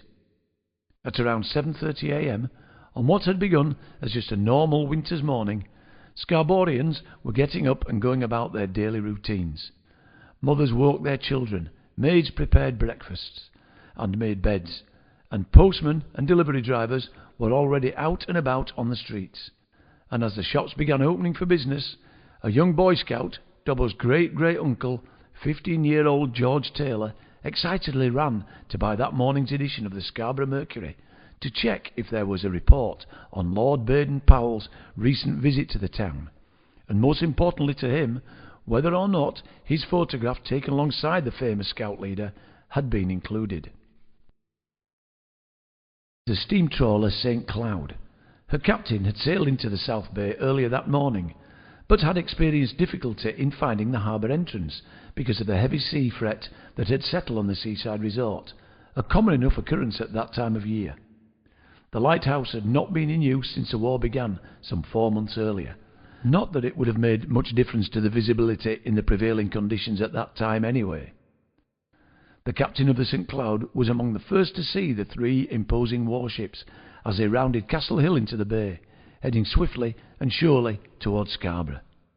He was surprised to see what he at first took to be British warships far closer to the shore than any he had seen before, but his surprise soon turned to horror when he saw one of them hoist the German war flag and open fire on the undefended town.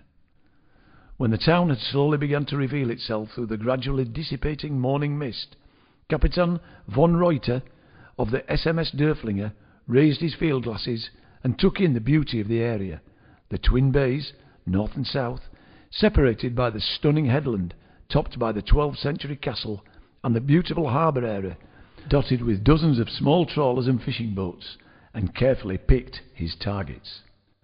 As soon as the St. Cloud's captain realised that the ships were German, he fled into the harbour as the early morning mist began to clear, and, although fired upon, somehow managed to reach safety.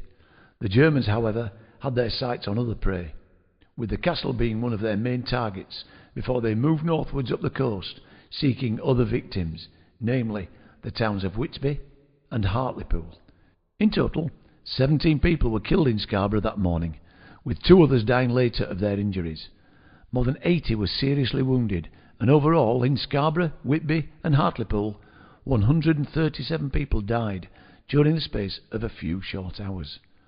Although Hartlepool suffered more casualties and the greatest destruction, it was the civilian deaths in Scarborough that caused the greatest outrage. News soon spread of those who had been killed, going about their everyday lives.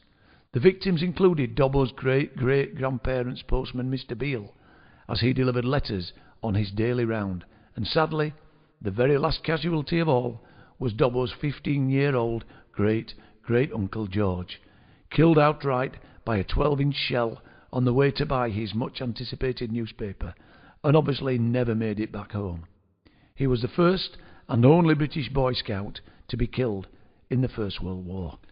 The attack was notable for its lack of any kind of warning, and this begged the question as to why British naval intelligence had not been aware of any enemy presence, and indeed had made no attempt to defend the town, despite its extensive intelligence network, meaning that they would almost certainly have known the precise movements of the 3 German battle cruisers.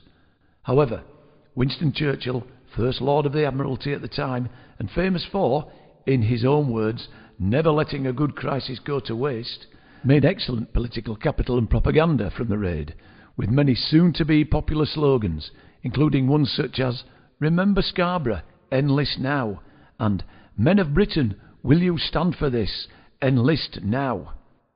It was a mark of the outrage felt at the attack on defenceless citizens that "Remember Scarborough" became a rallying cry for recruiting officers across the nation. The slogan featured on a range of recruitment posters, which prompted men to enlist in large numbers. And Churchill's response, in a rousing speech to Parliament that very day, was to accuse the Germans of being the baby killers of Scarborough. All of which was rather suspicious, not to mention convenient, for the powers that be, of course. And it was even reported, several months later, that "This is for Scarborough" had been the battle cry of British troops storming the German trenches during the Second Battle of Ypres in April 1915. Was defenceless Scarborough deliberately left to its fate by those in high places in order to generate a powerful tool of propaganda, facilitate an intensive military recruitment campaign before conscription was introduced, and to inject a sense of outrage into the British public? Or was this just a coincidence? It would not be a unique occurrence, as exactly the same thing happened in World War II, when undefended Coventry was subjected to a huge and deadly air raid, while British intelligence knew all along what was coming, but did not wish to raise the alarm for fear of alerting Germany to the fact that their security codes had been decrypted. We will never know for sure, but it is at very least a strong possibility. The power and value of propaganda to those in authority is immense. But back to Dobbo's story. At the age of 11, in September 1999, Sam progressed from primary to secondary education when he duly took his place at Scarborough College as a result of gaining a scholarship. The college is a private school at South Cliff on Filey Road, a far more affluent area of Scarborough than he had been previously used to, but by this time Sam had become a confident, highly intelligent child with outstanding academic abilities, and so took the change entirely in his stride. As expected, young Dobbo, as he had now come to be known amongst his many friends, was an A-star level student throughout all of his secondary education, and duly passed all his GCSEs and A-levels with flying colours, and unsurprisingly easily gained a place at RAF Cranwell in Lincolnshire, the elite training school for would-be RAF officers. In the process, he committed himself to a minimum of 12 years' service, commencing from his graduation from pilot training. And as it turned out, he actually signed on for another 12-year term at the culmination of the first one, at the age of 33. During his time in officer training, Dobbo had bought a cheap second-hand acoustic guitar and taught himself to play with the help of one of those ubiquitous teach yourself the guitar books, and eventually, after torturing a veritable procession of disgruntled roommates with his caterwauling, actually became quite proficient, and even used to perform publicly occasionally, singing folk rock songs in a kind of Arlo Guthrie, Alice's Restaurant style, in the local hostelries around and about Cranwell itself. It was around this time that he embarked upon a couple of romances, both short-lived much to his disappointment. Firstly, at a pub in a nearby village, during one of his gigs, he met a local girl called Chloe Martindale, the daughter of the local butcher who supplied meat to the college. She was a petite redhead, talkative, funny, and enjoyed the same music as he did. And she fancied him too, very much, but after a tumultuous and very physical 2 months, she unceremoniously dumped him, telling Dobbo and most of her friends that he was a total control freak, as well as being too boisterous in the bedroom. Then, 6 months later, he decided to chance his arm again, this time dating the prettiest female trainee in his year, Jessica Armstrong.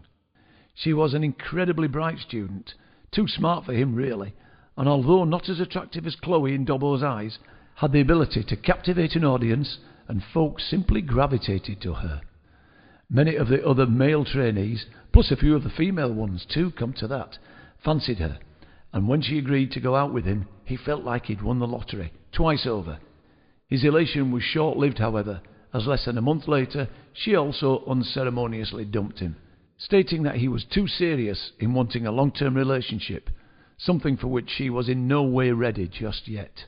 These two failures, monumental ones in his young and inexperienced mind, engendered within him a profound fear of rejection, and so to prevent further painful and embarrassing disappointments, he simply stopped asking girls out, preferring instead to play the fool, the joker in the pack, the Jack the lad. Although making him one of the most well-liked and popular students amongst his peers, it unfortunately resulted in malicious whispers questioning his sexual proclivities during his final year at Cranwell, which continued throughout his first few years of active service. He eventually managed, in a seafront bar in Ayia Napa, Cyprus, to dispel those adverse rumours in no uncertain manner, not something that, looking back on, he was particularly proud of, but which put an end to the whispers once and for all. It had not, unfortunately, freed him from his profound fear of rejection, and as a result he remained single and unattached, a fact that played a significant part in his deployment to Teniente Rodolfo in 2022. During his second year at Cranwell, his domestic life was devastated by the death of his parents in a house fire. The story he was given by the police and fire brigade was that they had been suffering severe financial difficulties due to his father's gambling addiction. As a result, Jim, a keen though gung-ho DIY enthusiast, had made some illegal modifications to their gas and electricity meters to rid themselves of the burden and inconvenience of utility bills. However, one of his fixes had gone dramatically wrong.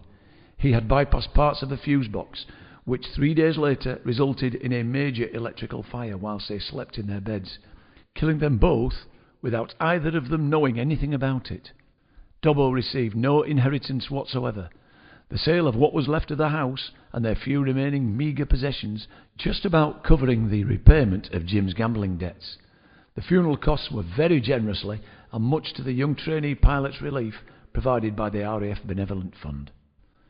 As his flying career progressed and blossomed, not only did he become one of the most popular members of his group, but he also gained a well-deserved reputation for being the class clown, a larger-than-life character who often found himself at odds with authority and was frequently in trouble for various minor infractions due mainly to his over-exuberance rather than any willful disobedience. Small blemishes on his service record, he nevertheless was very well respected for his flying and leadership abilities by his superiors, who rewarded him with several promotions and bonuses as a result. After postings in various parts of the world, where he saw active service in several minor theatres of war, and progressing through the ranks to flight lieutenant, he eventually, and much to his surprise, found himself at base Teniente Rodolfo Marsh Martin Air Base in the godforsaken Southern Ocean. The reasons he had been given for that posting were that he was a highly talented flyer, could follow orders to the letter, and, because he was unattached with no children or surviving parents, would be more than capable of enduring the 12-month stint than a pilot with family and dependents. Dobbo's wing commander at RAF Coningsby, Martin Haynes, had informed him he would be taking over from an Argentinian pilot, and that his fellow pilot for the first 6 months would also be Argentinian. After that period, he would be joined by someone from the RAF. So did he have any recommendations? Apparently, there was a short list, but if Dobbo had any personal favourite, it would be taken into consideration. Without hesitation, the Antarctica-bound airman volunteered the name of his long-time colleague and friend, fellow Flight Lieutenant Adam Haylock, now part of a different Typhoon squadron, but as it turned out, Adam was already number one on the shortlist, in part due to his equally unattached status. However, his reunion with Adam was bound to be somewhat of a double-edged sword, as their relationship had not always been cordial. When the two first met while stationed in Cyprus, Dobbo had thought Adam a posh upstart who looked down on anyone from a lower station in life than himself. In effect, the worst kind of snob, and as a result made every effort to avoid the man if he possibly could, until one day, 1st of July 2011 in fact, this all changed. Adam, Dobbo and 2 other Typhoon pilots had been engaged in a routine reconnaissance mission in the eastern Mediterranean when they were suddenly confronted by 2 Russian-built Syrian Air Force MiG-29S twin-jet engine fighters. The MiG pilots circled the 4 British planes menacingly, pointing and gesturing westward, and in effect warning them not to enter Syrian airspace, at which point the 2 other British pilots, Flying Officers Dave Spencer and Jeremy Knight, took the broad hint seriously and prudently decided to withdraw, immediately turning tail and heading back to RAF Akrotiri in Cyprus. However, Dobbo was having none of it.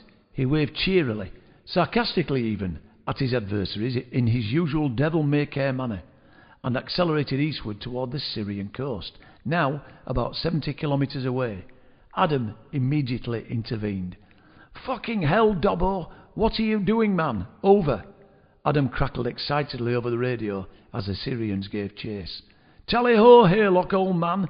was the only response from the utterly reckless Dobbo, who had by now left Adam trailing way behind in his slipstream. Adam was at once both shocked and terrified, but recovered in seconds and set off in pursuit instantly, very rapidly catching up with the Syrians, but was nevertheless still some way behind Dobbo's Typhoon, which was still just about visible through the haze in the far distance. He had the Syrians between his Typhoon and Dobbo's as he pursued them. Adam could clearly see the unmistakable sight of tracer bullets arcing towards the tiny speck that Dobbo and his ride had become.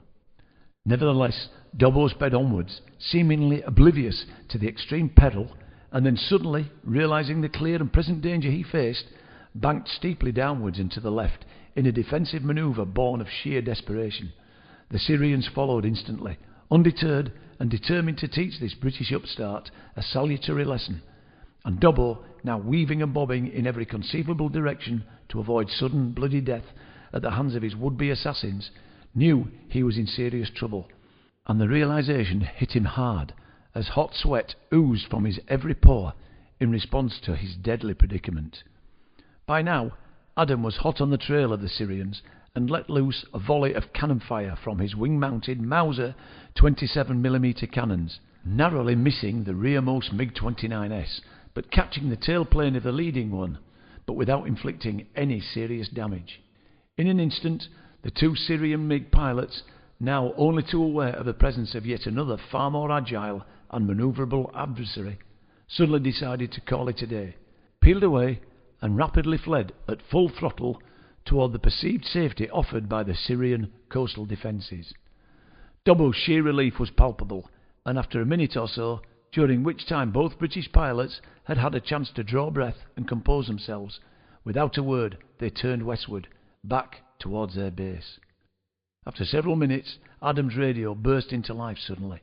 Dobbo was now much calmer. "Cheers, man. You saved my life for sure. You risked your own to save me, and I feel such a fucking idiot. I don't honestly know what came over me, or how I can even begin to thank you," he began. "You are a stupid fucking idiot," Adam blurted out, now almost incandescent with rage. "I must be mad. I should have left you out there to die. Over." So sorry. It was a totally irresponsible thing to do. I not only endangered my own life, but I put yours in jeopardy too, and that's unforgivable," lamented the now extremely contrite Yorkshireman. "I just didn't think they would attack me.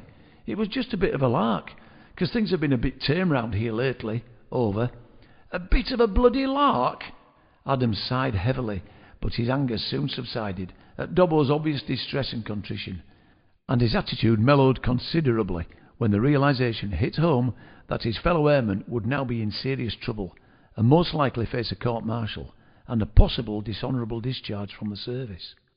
Yes, it was stupidity, he thought to himself, but in the end there was no real harm done, I suppose, and I would hate to see a comrade in arms suffer that fate.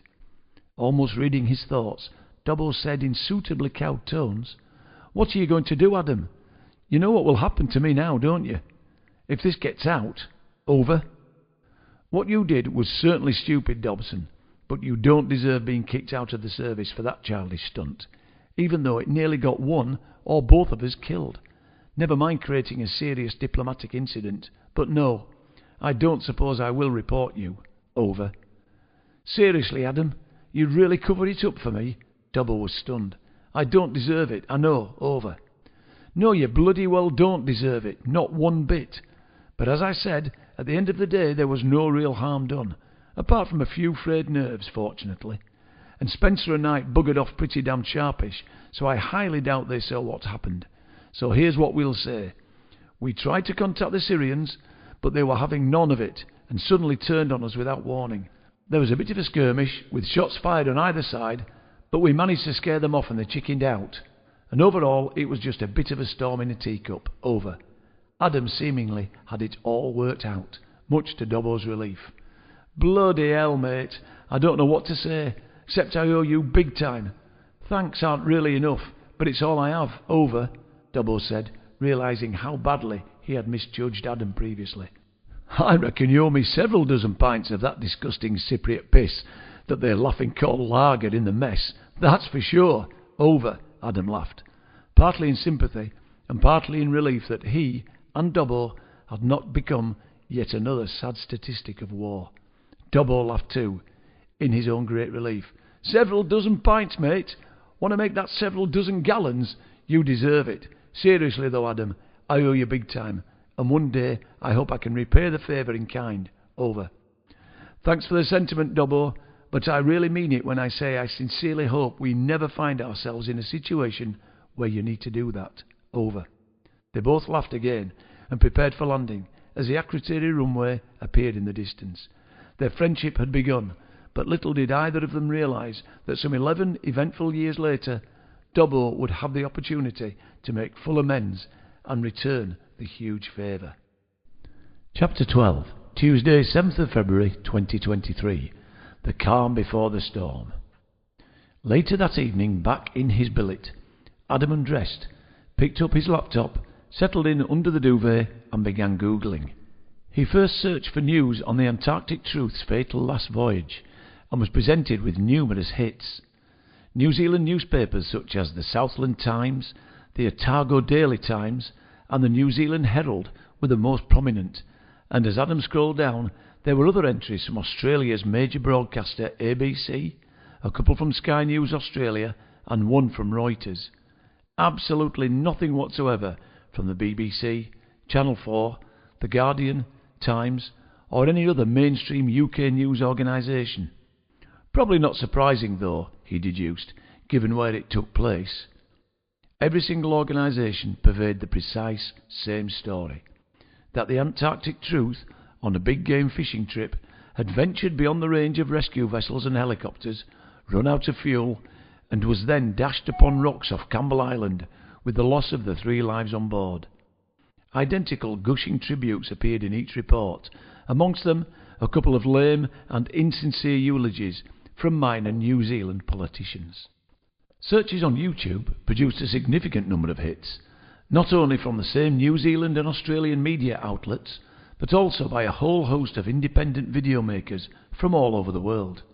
He searched in vain for the video stream from the voyage itself, causing him to doubt the authenticity of Robin's claim back in Chile, that her friend had watched it and witnessed the gunboat pulling alongside. Then he remembered something her companion Jens had mentioned, which had sparked his interest at the time. Jens had told Robin that the video stream would most likely be removed from YouTube for breaking, as he put it, all that community guidelines shit, and hoped that the group would publish it on... Now where were those other channels he mentioned? He pondered aloud, resting his head back on the pillow, closing his eyes and delving into his memory banks. Yes, that's it. BitChute. Can't remember the other one though. He initially searched Wikipedia for BitChute, who labelled it an alt-tech video service describing itself as offering freedom of speech but known for hosting far-right individuals, conspiracy theorists and hate speech. With some trepidation, Adam typed BitChute into his browser search bar and was presented with a home screen rather like YouTube with its own search bar. Into this he typed Antarctic Truth and was then offered 20 or more videos satisfying that criterion, several of which also mentioned Admiral Richard E. Byrd in their title. He needed only to scroll down halfway before spotting Antarctic Truth, Final Voyage, Banned Video Stream. So Jens had been right all along, and his prediction had come true. The video had indeed been taken down from YouTube. So, with excitement and anticipation rising, he clicked on it, and after what seemed like an eternity for the video to load, an image of a very impressive modern game fishing boat was displayed, with a large play button over the top of it. Adam peered at the image, noticing the boat's name on the bow, and eagerly clicked the play button. The video stream commenced with the title Antarctic Truth Beyond 60 Degrees South, the initial footage showing the vessel leaving a very scenic harbour.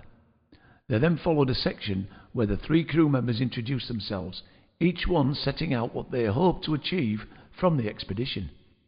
Adam noticed that the video was 2 hours and 48 minutes in length, so decided to quickly skim through it, stopping occasionally to play short sections, the majority of which comprised footage shot from a camera mounted at the front of the cabin pointing to stern, with the captain at the wheel and a young woman scanning the ocean through binoculars.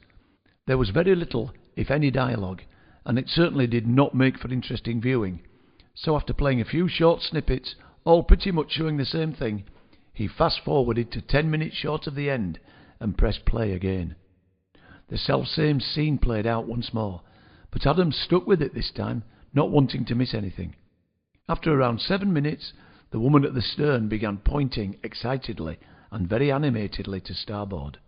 "We're being followed, Jerry, and they're closing," Adam heard her shout. "What a fucking surprise, eh, Jan?" "Not," the skipper, obviously Jerry, responded tersely. The next thing he heard was the boat's radio bursting into life. "Antarctic Truth, this is a UN gunboat, Shackleton. Turn around and head back north immediately. Over." The young woman took control of the radio, whilst the skipper continued to propel the boat steadily southward. "This is Antarctic Truth, Shackleton," she responded. "Why must we turn around? We're only heading for some whale watching and fishing." Over.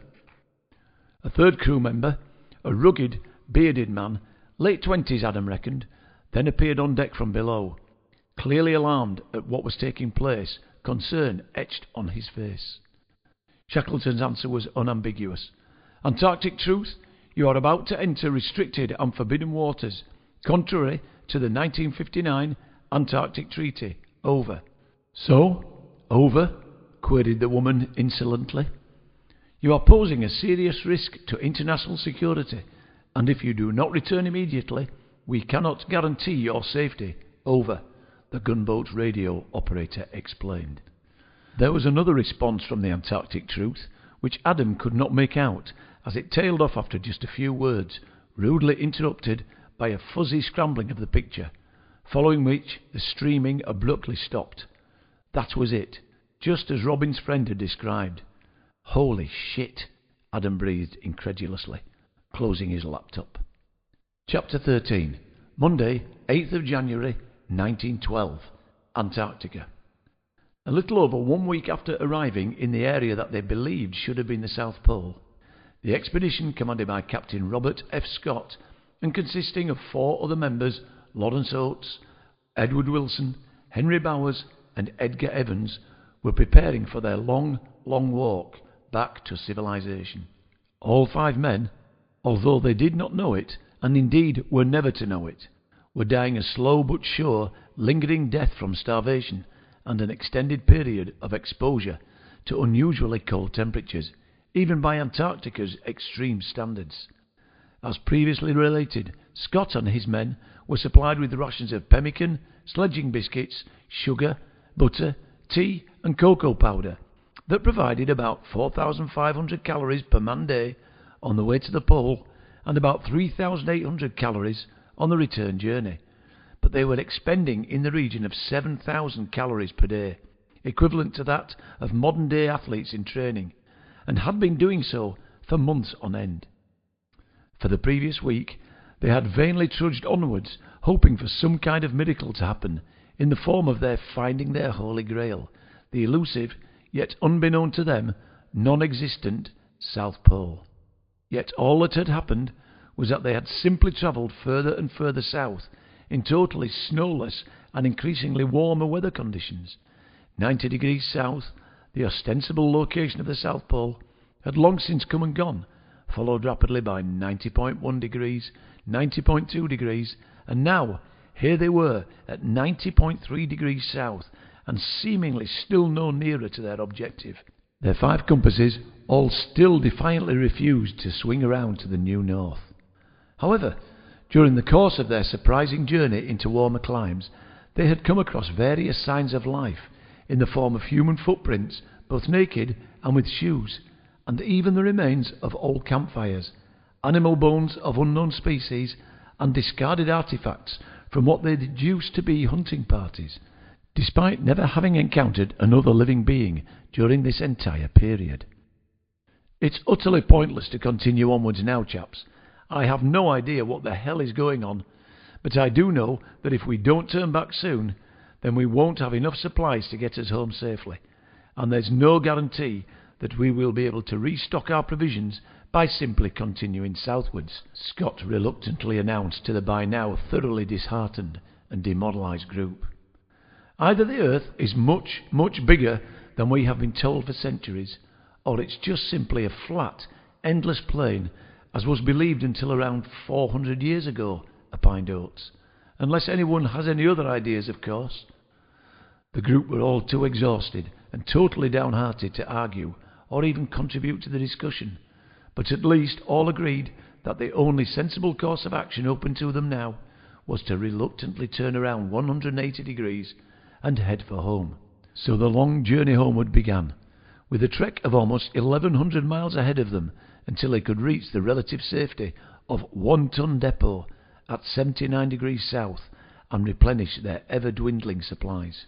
For the next several weeks, the dismal, bedraggled group ploughed on northwards towards safety, eventually hitting the snowbound areas again and encountering even worse weather than the appalling conditions they had experienced on their utterly miserable outbound journey. Then, on 16th of February, on or around the 87th parallel, Edgar Evans collapsed from extreme exhaustion, malnutrition and exposure, and was unable to continue for several hours. So it was decided to make camp there for the night and resume the next day, in order to allow him a short period of recovery. Then, after having rested for 12 hours, with Evans having now somewhat recovered, it was thought prudent to continue their travels. However, a little over 4 hours into the resumption of the journey, on 17th of February, 1912, poor Evans collapsed again, but this time there was to be no recuperation. He passed away and was buried by his disconsolate companions deep in the snow. With heavy hearts, the 4 remaining members of the party continued onwards in silence and grief at the passing of their comrade. Then, exactly 1 month later, on the 17th of March, with morale at an all-time low, and yet with 1 Ton Depot teasingly only 11 miles distant, Captain Lawrence Oates also began suffering from extreme mental and physical exhaustion. Fearing he had become detrimental to the survival of the other 3 remaining members of the party, he decided he had had enough, and uttered the now famous and immortal words, "I am going out now, and I may be gone some time." He then stoically walked out into the blizzard raging all around their flimsy tent, never to be seen again. For 3 more days the apocalyptic blizzard kept them trapped in their tent, until at last the 4th day dawned clear, bright, and reasonably free of wind and falling snow. And so the 3 remaining members of the expedition, now sufficiently rested, albeit on the verge of starvation, decided it was now or never. They simply had no choice but to strike out for their goal of 1 Ton Depot, where there would be plenty of supplies of all essentials lying there in wait for them. Here it was hoped they would be able to spend several days building up their strength and recuperating sufficiently to carry on to base camp. After a monumental effort, and against all odds, they eventually arrived at the depot, suffering from severe frostbite and exposure, each of them dangerously malnourished, demoralised and weak. 2 full days had now elapsed after leaving their last camp, a mere 11 miles to the south of them. With a tremendous amount of willpower, Scott managed to use every last ounce of the remaining strength in his body to prise open the door of the depot stores, wedged as it was behind 2 feet of tightly packed snow. And there, to his absolute shock and amazement, he suddenly came face to face with his worst possible nightmare. Chapter 14, Saturday, 11th of February, 2023, Mission 2. It was mid-morning, and high above the turbulent waters of the Southern Ocean, a state-of-the-art Boeing Dreamliner business jet, registration 9H-AMU, was cruising southwards towards Elephant Island, having departed some 90 minutes earlier from Port Stanley Airport in the Falkland Islands. With just over 100 passengers and crew aboard, it was to date the largest aircraft to venture into restricted Antarctic airspace on any kind of illicit, truth-seeking mission. The luxury, long-range aircraft had been hired from a Maltese executive charter company by the name of Valletta Jet, by a UK-based group calling themselves the Deceptionists. Although the majority of their escapades were largely self-funded, for this particular flight they had received considerable financial support from a like-minded and extremely wealthy benefactor, who himself was also on board the flight. Their intention was to fly in pretty much a straight line across the South Pole, continuing more or less on that direct course right through to Perth in Western Australia, a route, surprising though it may seem, never taken by any scheduled civilian airliners on their intercontinental Southern Hemisphere routes. Adam needed only a short flight in Esmeralda from Teniente Rodolfo to intercept the luxury jet, powering her way from base and heading northeast for just 15 minutes before making visual contact with the giant Boeing. "Just made contact with the incursive, Mike," he announced. "Boeing Dreamliner executive, would you believe? Registration 9H-AMU. Maltese, Valletta Jet livery. I'm alongside her now. Altitude 44,000 feet, speed 530 knots. Over." "Copy that, Esmeralda," came the familiar reply from Prendergast. "Make contact with the incursives and ensure they turn around. Use standard warning protocols only, and do not, I repeat, do not engage in conversation. Over." "Roger that," Adam replied, and attempted radio contact with the airliner. "Dreamliner AMU, this is UN Freedom Fighter 807, he declared. "Turn around immediately and return to Stanley. Over." Just as with the previous mission, silence was the only reply, the Boeing seemingly oblivious to his announcement. "Dreamliner AMU, I repeat, turn around immediately and return to Stanley. Over," he reiterated, this time with much greater authority. Further silence ensued. Adam sighed and then increased his tone in both volume and sternness. "Dreamliner AMU, I repeat once more, turn round immediately and return to Stanley. Over." This time the Dreamliner replied to the warning. "UN Freedom Fighter 807, this is Dreamliner AMU, chartered by the truth-seeking group the Deceptionists. And if we don't turn around? Over." Adam sighed and exhaled long and hard. "Then, Dreamliner AMU, I will have to use force against you. Over," he replied unequivocally. "What does use force mean, Fighter 807?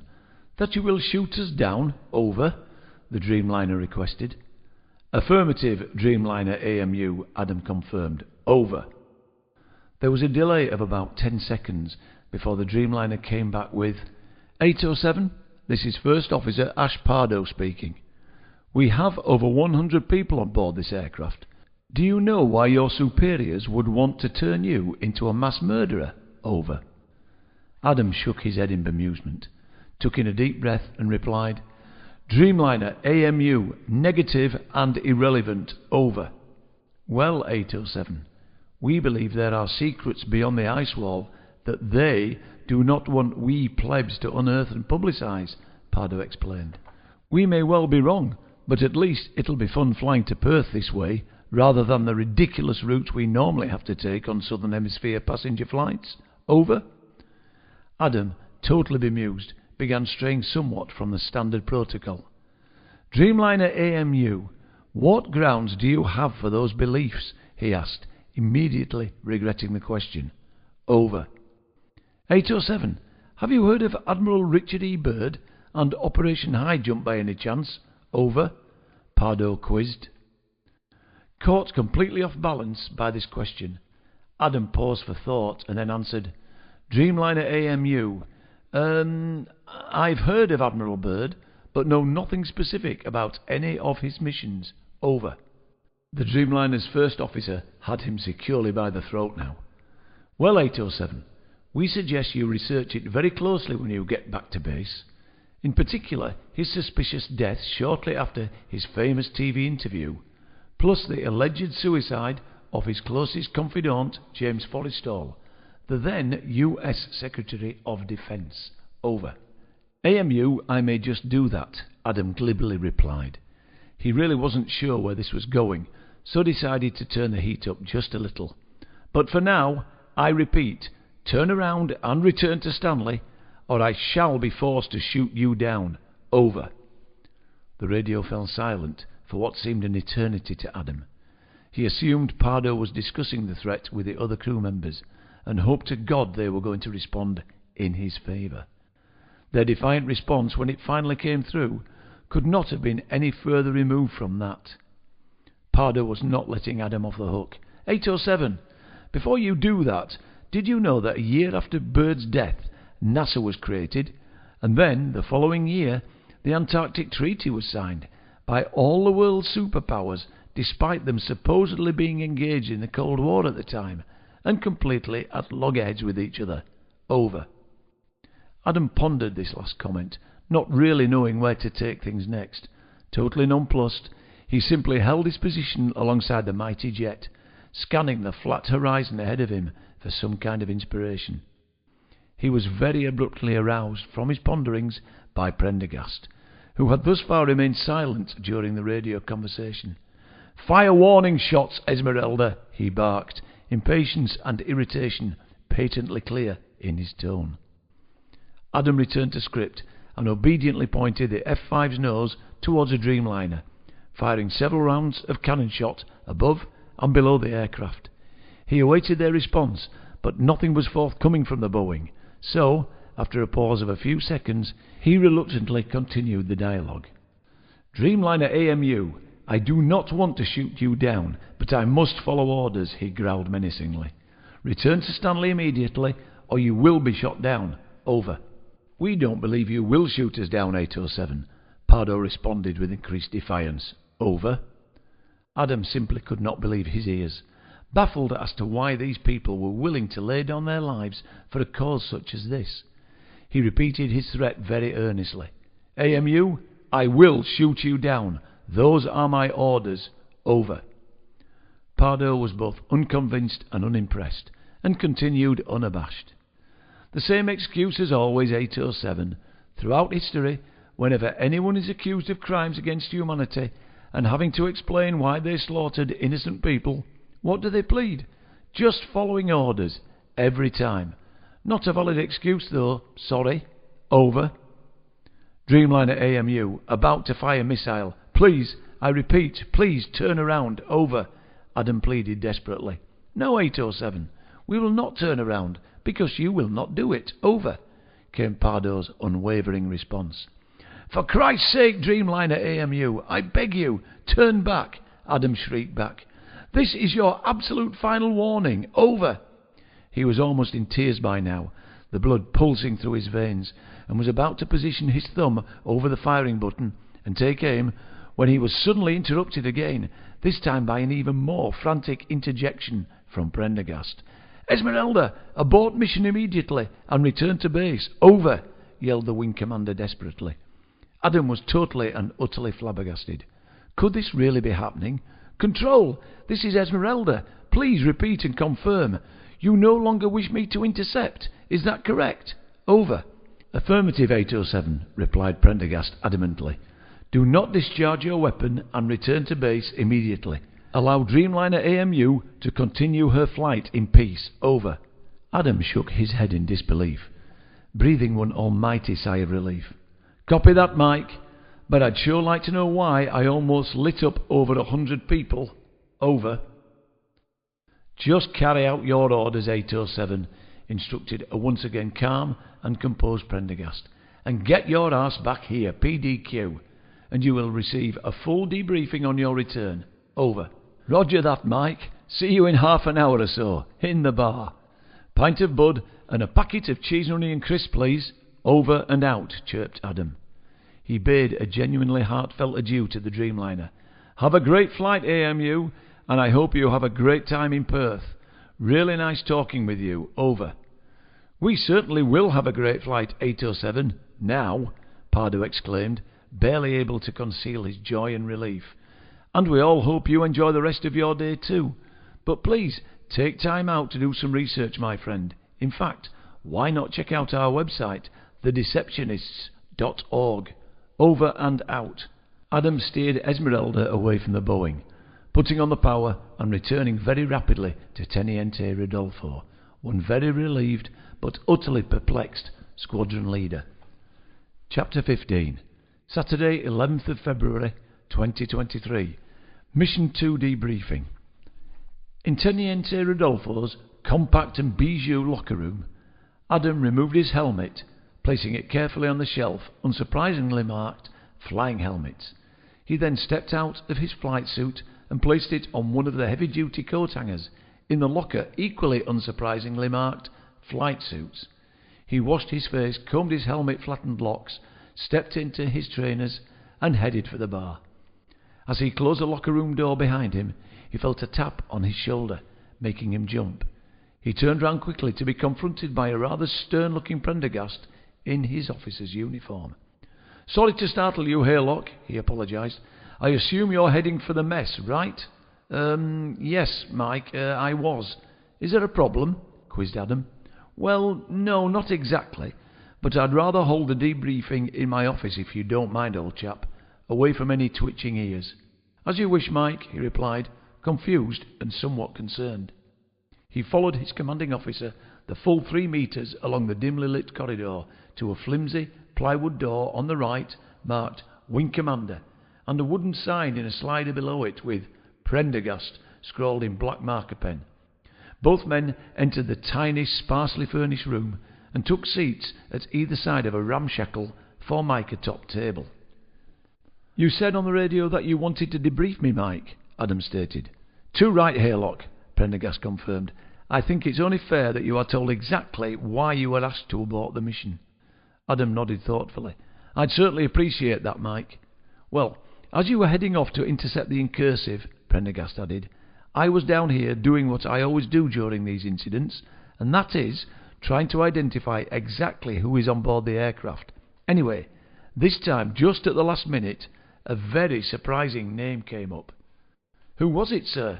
inquired Adam. Prendergast paused and cleared his throat, conscious of the order he had received to keep this under wraps. "Unfortunately, I can't tell you that, Haylock, but let me say it was a very influential player in world affairs who jumped ship a couple of years ago and joined the dark side. He's the one who chartered the Dreamliner, apparently.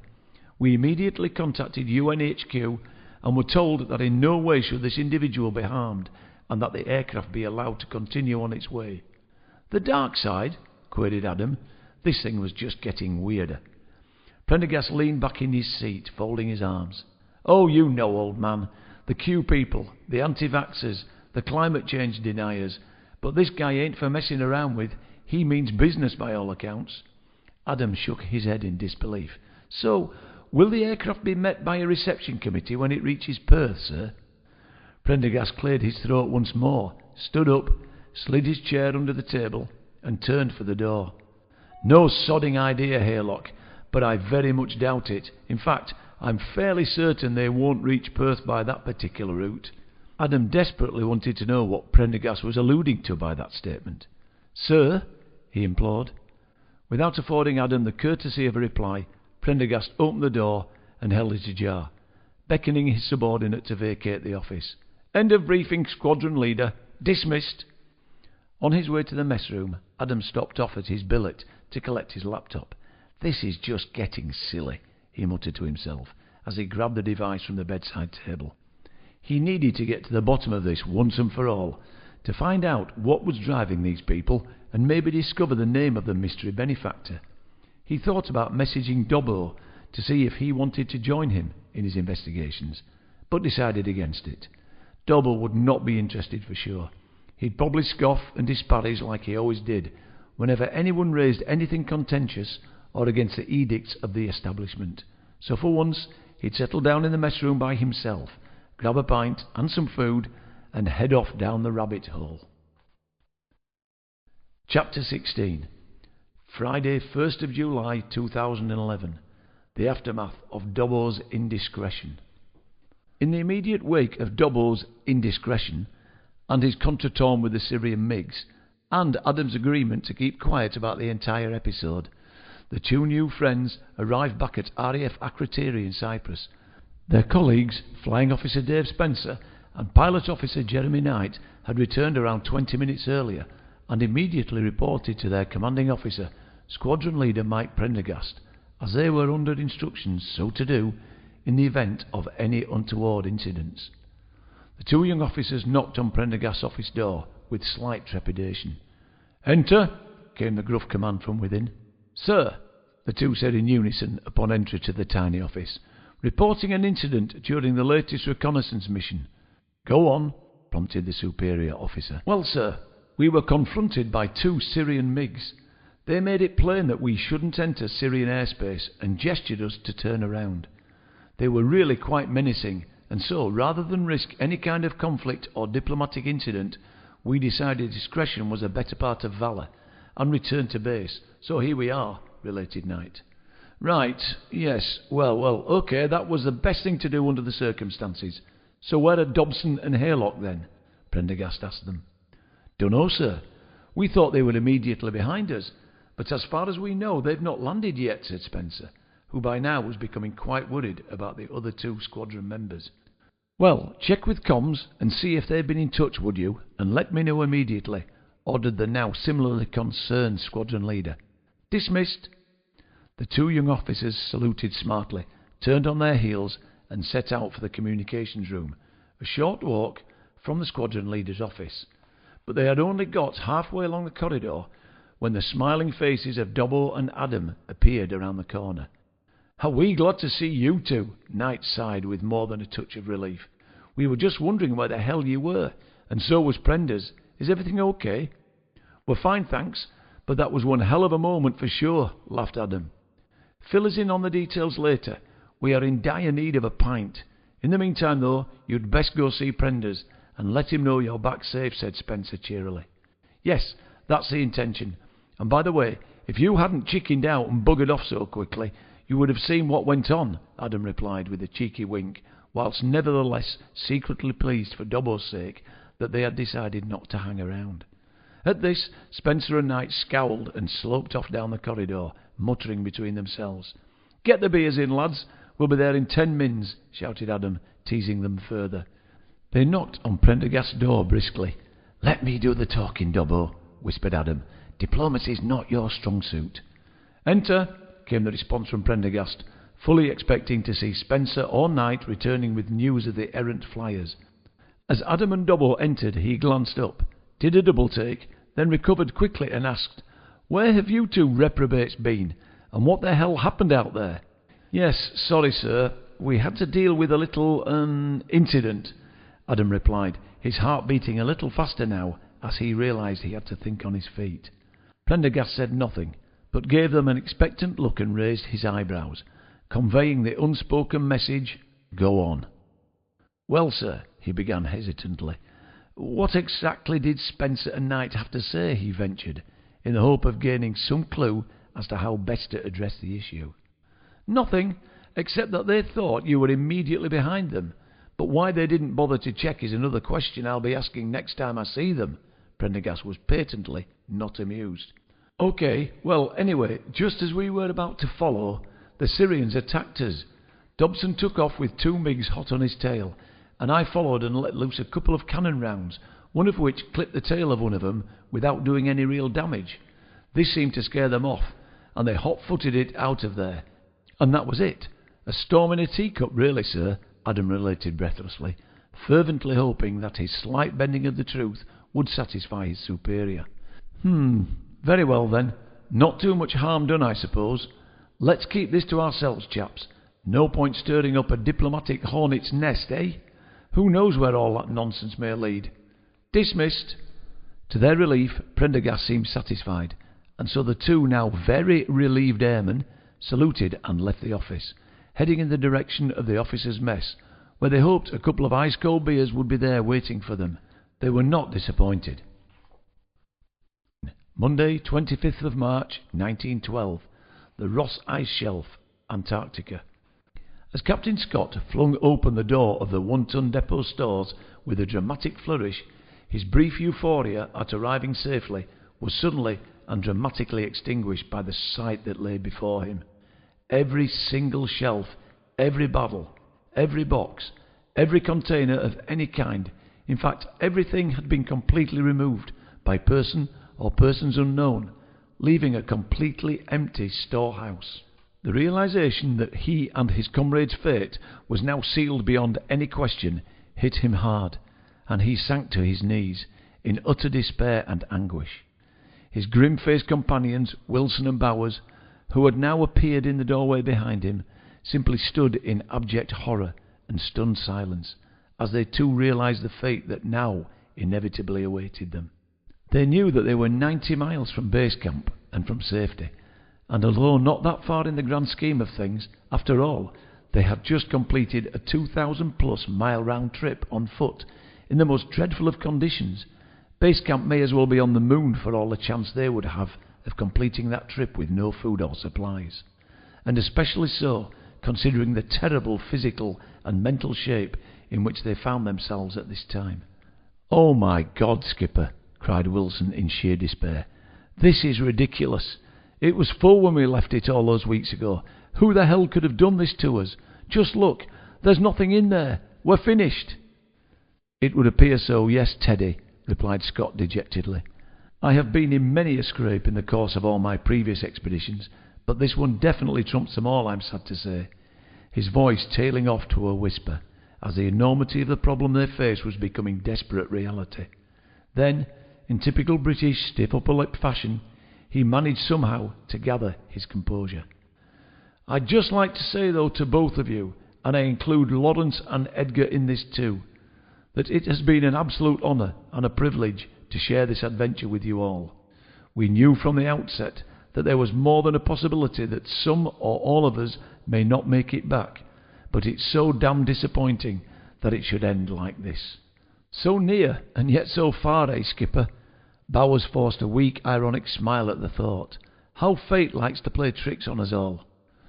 "So we have two choices now, I believe. Either we sit here and wait for a slow lingering death through starvation or exposure." At this he pulled out his Webley Mark V revolver and stroked it gently, as if anticipating the blessed relief it would bring them all. "Or we take the easier way out," he said pointedly, while staring transfixed at the gun, seemingly the only obvious solution to all their problems. But then, as if by some miracle, the slowly throbbing engine of one of the expedition's motor sledges was suddenly heard in the far distance. At once, all the hopes of the three weary travellers were suddenly revived. "Thank the good Lord!" Bowers uttered under his breath. All their unspoken hopes and dreams had suddenly been answered, and they immediately dragged their weary bodies outside at this incredible piece of good news, and to welcome the new arrival. Chapter 18. Saturday afternoon, 11th of February, 2023. Mission 3. Adam sat himself down in one of the mess room's not too uncomfortable armchairs, laptop on his knee, with a pint of bud and a plate of cheese and pickle sandwiches on the low table beside him.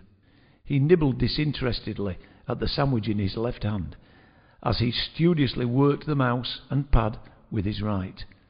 After several relatively fruitless searches, he found a BitChute video of Richard E. Byrd's famous 1954 TV interview, describing exactly what he had discovered during Operation High Jump, a large military expedition to Antarctica in 1946 through to 1947. He watched the whole interview intently, followed by a perusal of Bird's diary, which was published in full shortly after his sudden death. "Jaw-dropping stuff, wow," he acknowledged. Further investigation confirmed that less than 3 years after that TV interview, Bird died of a heart attack, aged just 68. The following 2 years saw the formation of NASA and the signing of the Antarctic Treaty, which pretty much closed off the land, sea and airspace beyond 60 degrees south to anyone other than authorised government, scientific or military personnel. Coincidence, he pondered quietly to himself. Could the three be linked in some way? Looks slightly dodgy to me. The next name Adam searched for was that of James Forrestal, the former US Secretary of Defence and close confidant of Admiral Byrd, the results of which made for some incredibly interesting viewing. Having been briefed by Byrd about what had taken place during Operation High Jump, notably the resource-rich, ice-free land discovered beyond the South Pole, and the manner of the abrupt curtailment of the operation, Forrestal planned to go public and tell the American people about the mission and its findings. However, in the March of 1949, he was forced to resign by the newly elected President Harry S. Truman, after which he was reported to have suffered a severe mental breakdown and immediately admitted to Bethesda Naval Hospital in Maryland. Then, in the early hours of 22nd of May, the very day he was due to be released from hospital, he was found dead on the 3rd floor roof, 13 stories below his 16th floor room. He was clad only in the bottom half of a pair of pyjamas, with the cord of his dressing gown knotted around his neck. It turned out that Forrestal was anti-communist, opposed to the formation of an Israeli state in Palestine, and very much against the destruction of the German nation and its people in the aftermath of World War II. A particularly notable fact, and one which Adam found extremely fascinating, was that Forrestal was a close friend and political ally of a certain John F. Kennedy, sharing a common hatred of the deep state, organised crime, and totalitarian regimes. A short while, trying desperately to make sense of the information with which he had just been presented. It certainly confirmed everything that the incursives had told him over the radio, and with those earlier conversations still fresh in his mind, he typed thedeceptionists.org into the laptop's browser bar. As he navigated meticulously through their site, deep in concentration, each page dropping its own unique Antarctic bombshell, it became more and more apparent that there really could be far more to this whole thing after all.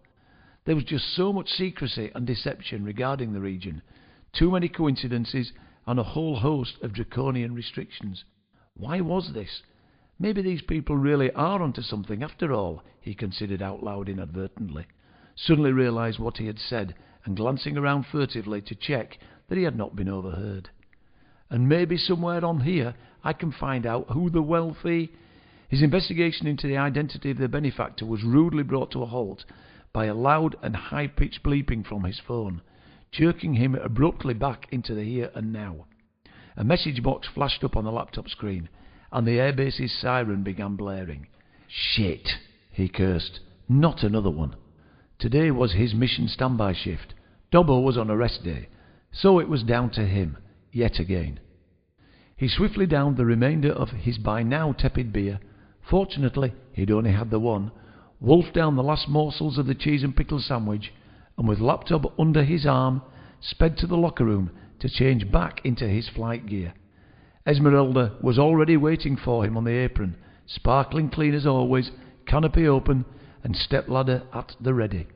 Jorge and Eduardo had worked their magic once again to have her fully mission ready in the time it took Adam to prepare himself for the flight. How the hell the dedicated engineers did that every single time never ceased to amaze him.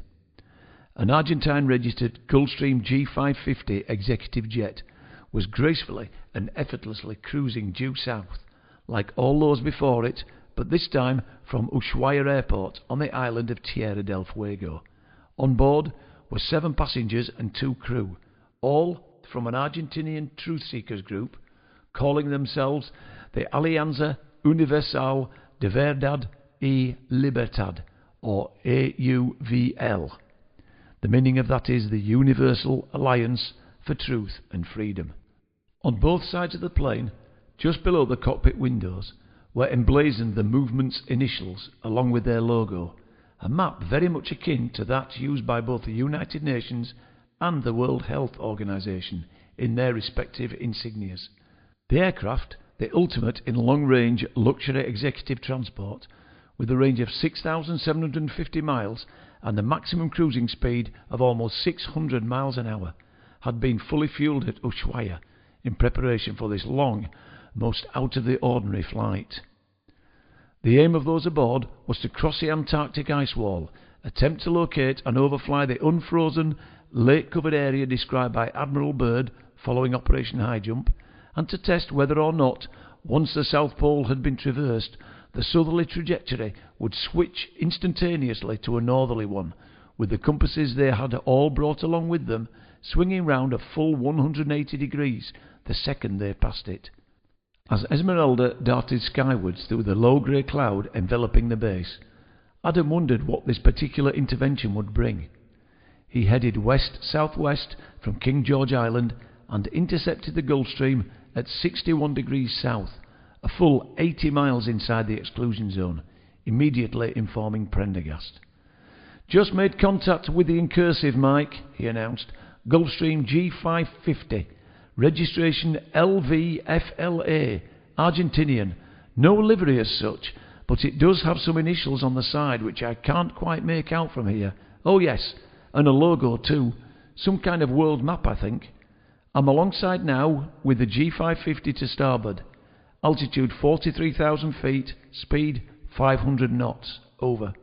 "Copy that, Esmeralda," replied Prendergast rather wearily. Maybe 2 incursions in a day was one too many for him too. "This one departed Ushuaia about 90 minutes ago, Adam," he added. "Make contact with the idiots and turn them around. Use standard warning protocols only, and do not engage in conversation, unlike you did last time. Over." "Roger that, Mike. Over," Adam responded, and made radio contact with the Gulfstream. "Gulfstream LVFLA, this is UN Freedom Fighter 807, he announced with as much authority as he could muster. "Turn around immediately and return to your departure airport, which I believe is Ushuaia. Over." Silence. Adam gave them 10 seconds to respond. "Gulfstream LVFLA, I repeat, turn around immediately and return to Ushuaia. Over," he reiterated. Silence. This time he waited half that time before repeating the command again. "Gulfstream LVFLA, I repeat once more, turn around immediately and return to Ushuaia. Over." His radio crackled. "Freedom Fighter 807, you're joking, right? Over," came the response from the Gulfstream, in English, but with a Spanish or Portuguese accent, Adam reckoned. "God, not again," he exclaimed under his breath, and then continued, "I am deadly serious, LVFLA. Over." The next communication from the executive jet was completely unexpected. "UN Freedom Fighter 807, this is Captain Matteo Foristello. Am I speaking with Squadron Leader Adam Haylock by any chance? Over." Adam was so taken aback by this question that, had he been at the wheel of a car rather than the joystick of an F5, he would probably have lost control and ended up in a ditch. "How do you know that? Over," he spluttered, utterly gobsmacked. "Ah, we have our sources, Squadron Leader," Foristello replied. "Plus, we also do a lot of research. That is why we are down here, because when you dig below the surface to find out the facts about anything, you will nearly always find lies and deception. And Antarctica has so many mysteries surrounding it, as well as a gigantic ice wall. So, we are here now to find out for ourselves. Over." "LVFLA, you must turn around immediately and return to Ushuaia. Over," Adam reiterated sternly. "We shall not be doing that, 807. Over," came Foristello's defiant retort. "Come on, LVFLA, please see sense," Adam pleaded. "It just isn't worth it. Over." "It is worth it to us, Adam. We need to discover the truth and tell the whole world," Foristello very calmly explained. "We have been lied to by governments and rulers for too long now, and this is one of their biggest lies ever. Along with the size of the planet, of course. Over." "So, LVFLA, you're flat earthers as well, are you? Over," Adam replied disparagingly. Forrestello paused for a second or two, then replied, "Not necessarily, Squadron Leader, but we don't believe our Earth is the size and shape we are told it is. Over." Adam shook his head in bewilderment. "Now you're really talking nonsense, LVFLA," he scoffed. Over. "You say that, mi amigo, but look around you," countered Forrestello. "Your F5 is flying at over 40,000 feet, so use your eyes and your senses. Look around you. Can you see any curve on the far horizon? Over." Adam swiftly scanned the horizon, as near to 180 degrees as the F5's canopy would allow. He was surprised to notice that the low cloud through which he had initially ascended early in the flight had by now all but disappeared, and the ocean's horizon was clearly visible. Well, no, but... And to maintain level flight on our 40,000 kilometre circumference spinning ball, do we constantly have to keep dropping our aircraft's nose to stop us flying into outer space? Over, quizzed the Argentine, closing in for the kill, metaphorically speaking. Adam was starting to flounder somewhat. "Well, no, LVFLA, of course we don't. But again, so those facts alone should make you suspect that maybe we live on a much, much larger globe than the one NASA, the United Nations, and the scientific community tell us we do," Forrestello continued, turning up the heat even more. "Who knows, Squadron Leader? We may even live on an eternal flat plane. Or perhaps a... Look, LVFLA, I've had enough of this crap," Adam shrieked, unable to hide his irritation and frustration. "You are violating Antarctic airspace, contrary to the 1959 treaty. Simple as that. And if you refuse to turn around and return to Ushuaia, you will be shot down. Over." There was a short pause. "He's probably checking with the others," Adam surmised, correctly as it turned out. Then came Forrestello's chilling response. "We don't think you will do that, Adam. Over." By now, Adam's stress levels were running on overdrive. "LVFLA, I implore you, do not make me do this. Over." The silence of the Gulf Stream's response was deafening, as it unerringly maintained its southerly course. Right on cue, Prendergast once again interrupted the dialogue. "Fire warning shots, Esmeralda," he commanded. For the second time that day, Adam pointed Esmeralda's nose towards an incursive target, firing 2 rounds of cannon shots, one above and one below the aircraft. Having returned well and truly to script, he awaited their response. More deafening silence from the executive jet, so it fell to Prendergast to issue the ultimate fatal command. 807, fire Sidewinder 1 at the incursive. Over, came the grim order. Adam, with tears welling in his eyes, scarcely able to believe what was happening, fixed his eyes on the Gulf Stream, his right thumb trembling, reluctant to press the fire button. His heart raced. Beads of sweat rolled down his forehead as the horror of this moment unfolded and began to tear his soul to shreds. What would happen if he disobeyed the order? Could he possibly get away with a deliberate miss? Would he ever be able to forgive himself if he went through with it? Why was he being ordered to kill innocent civilians? At some point in the future, could he be held to account for what he was about to do? The seconds ticked inexorably by, as the young airman simply sat there, paralysed and alone in the cockpit, not wanting to fire, and yet reluctant to disobey orders. A whole minute passed, and still he could do nothing. Several times to move his thumb onto the button and fire, but each time it recoiled, as if in horror at what it was being asked to do. An impatient, decisive, and terse intervention from Prendergast wrenched him unceremoniously from his paralysis. "Prendergast to 807, he bellowed. "As your commanding officer, I order you to fire Sidewinder 1 at the target now. Over." Adam gulped, steeled himself, and prepared to fire. But suddenly the Gulfstream disappeared behind a thick cloud. A few seconds later it reappeared, so he took aim once more and plunged his thumb down on the firing button, sending the Sidewinder hurtling towards a totally unarmed Gulfstream, scoring a direct hit on the fuselage just above the port wing. He winced in horror and disbelief as the missile exploded, splitting the fuselage apart in one huge, dreadful fireball and ripping off both wings. Time seemed to stand still as he waited for the smoke and flames to disperse and then watched with revulsion as thousands of fragments of debris, the body parts of peaceful, innocent human beings amongst them, began their silent downward journey towards the dark ocean over 40,000 feet below.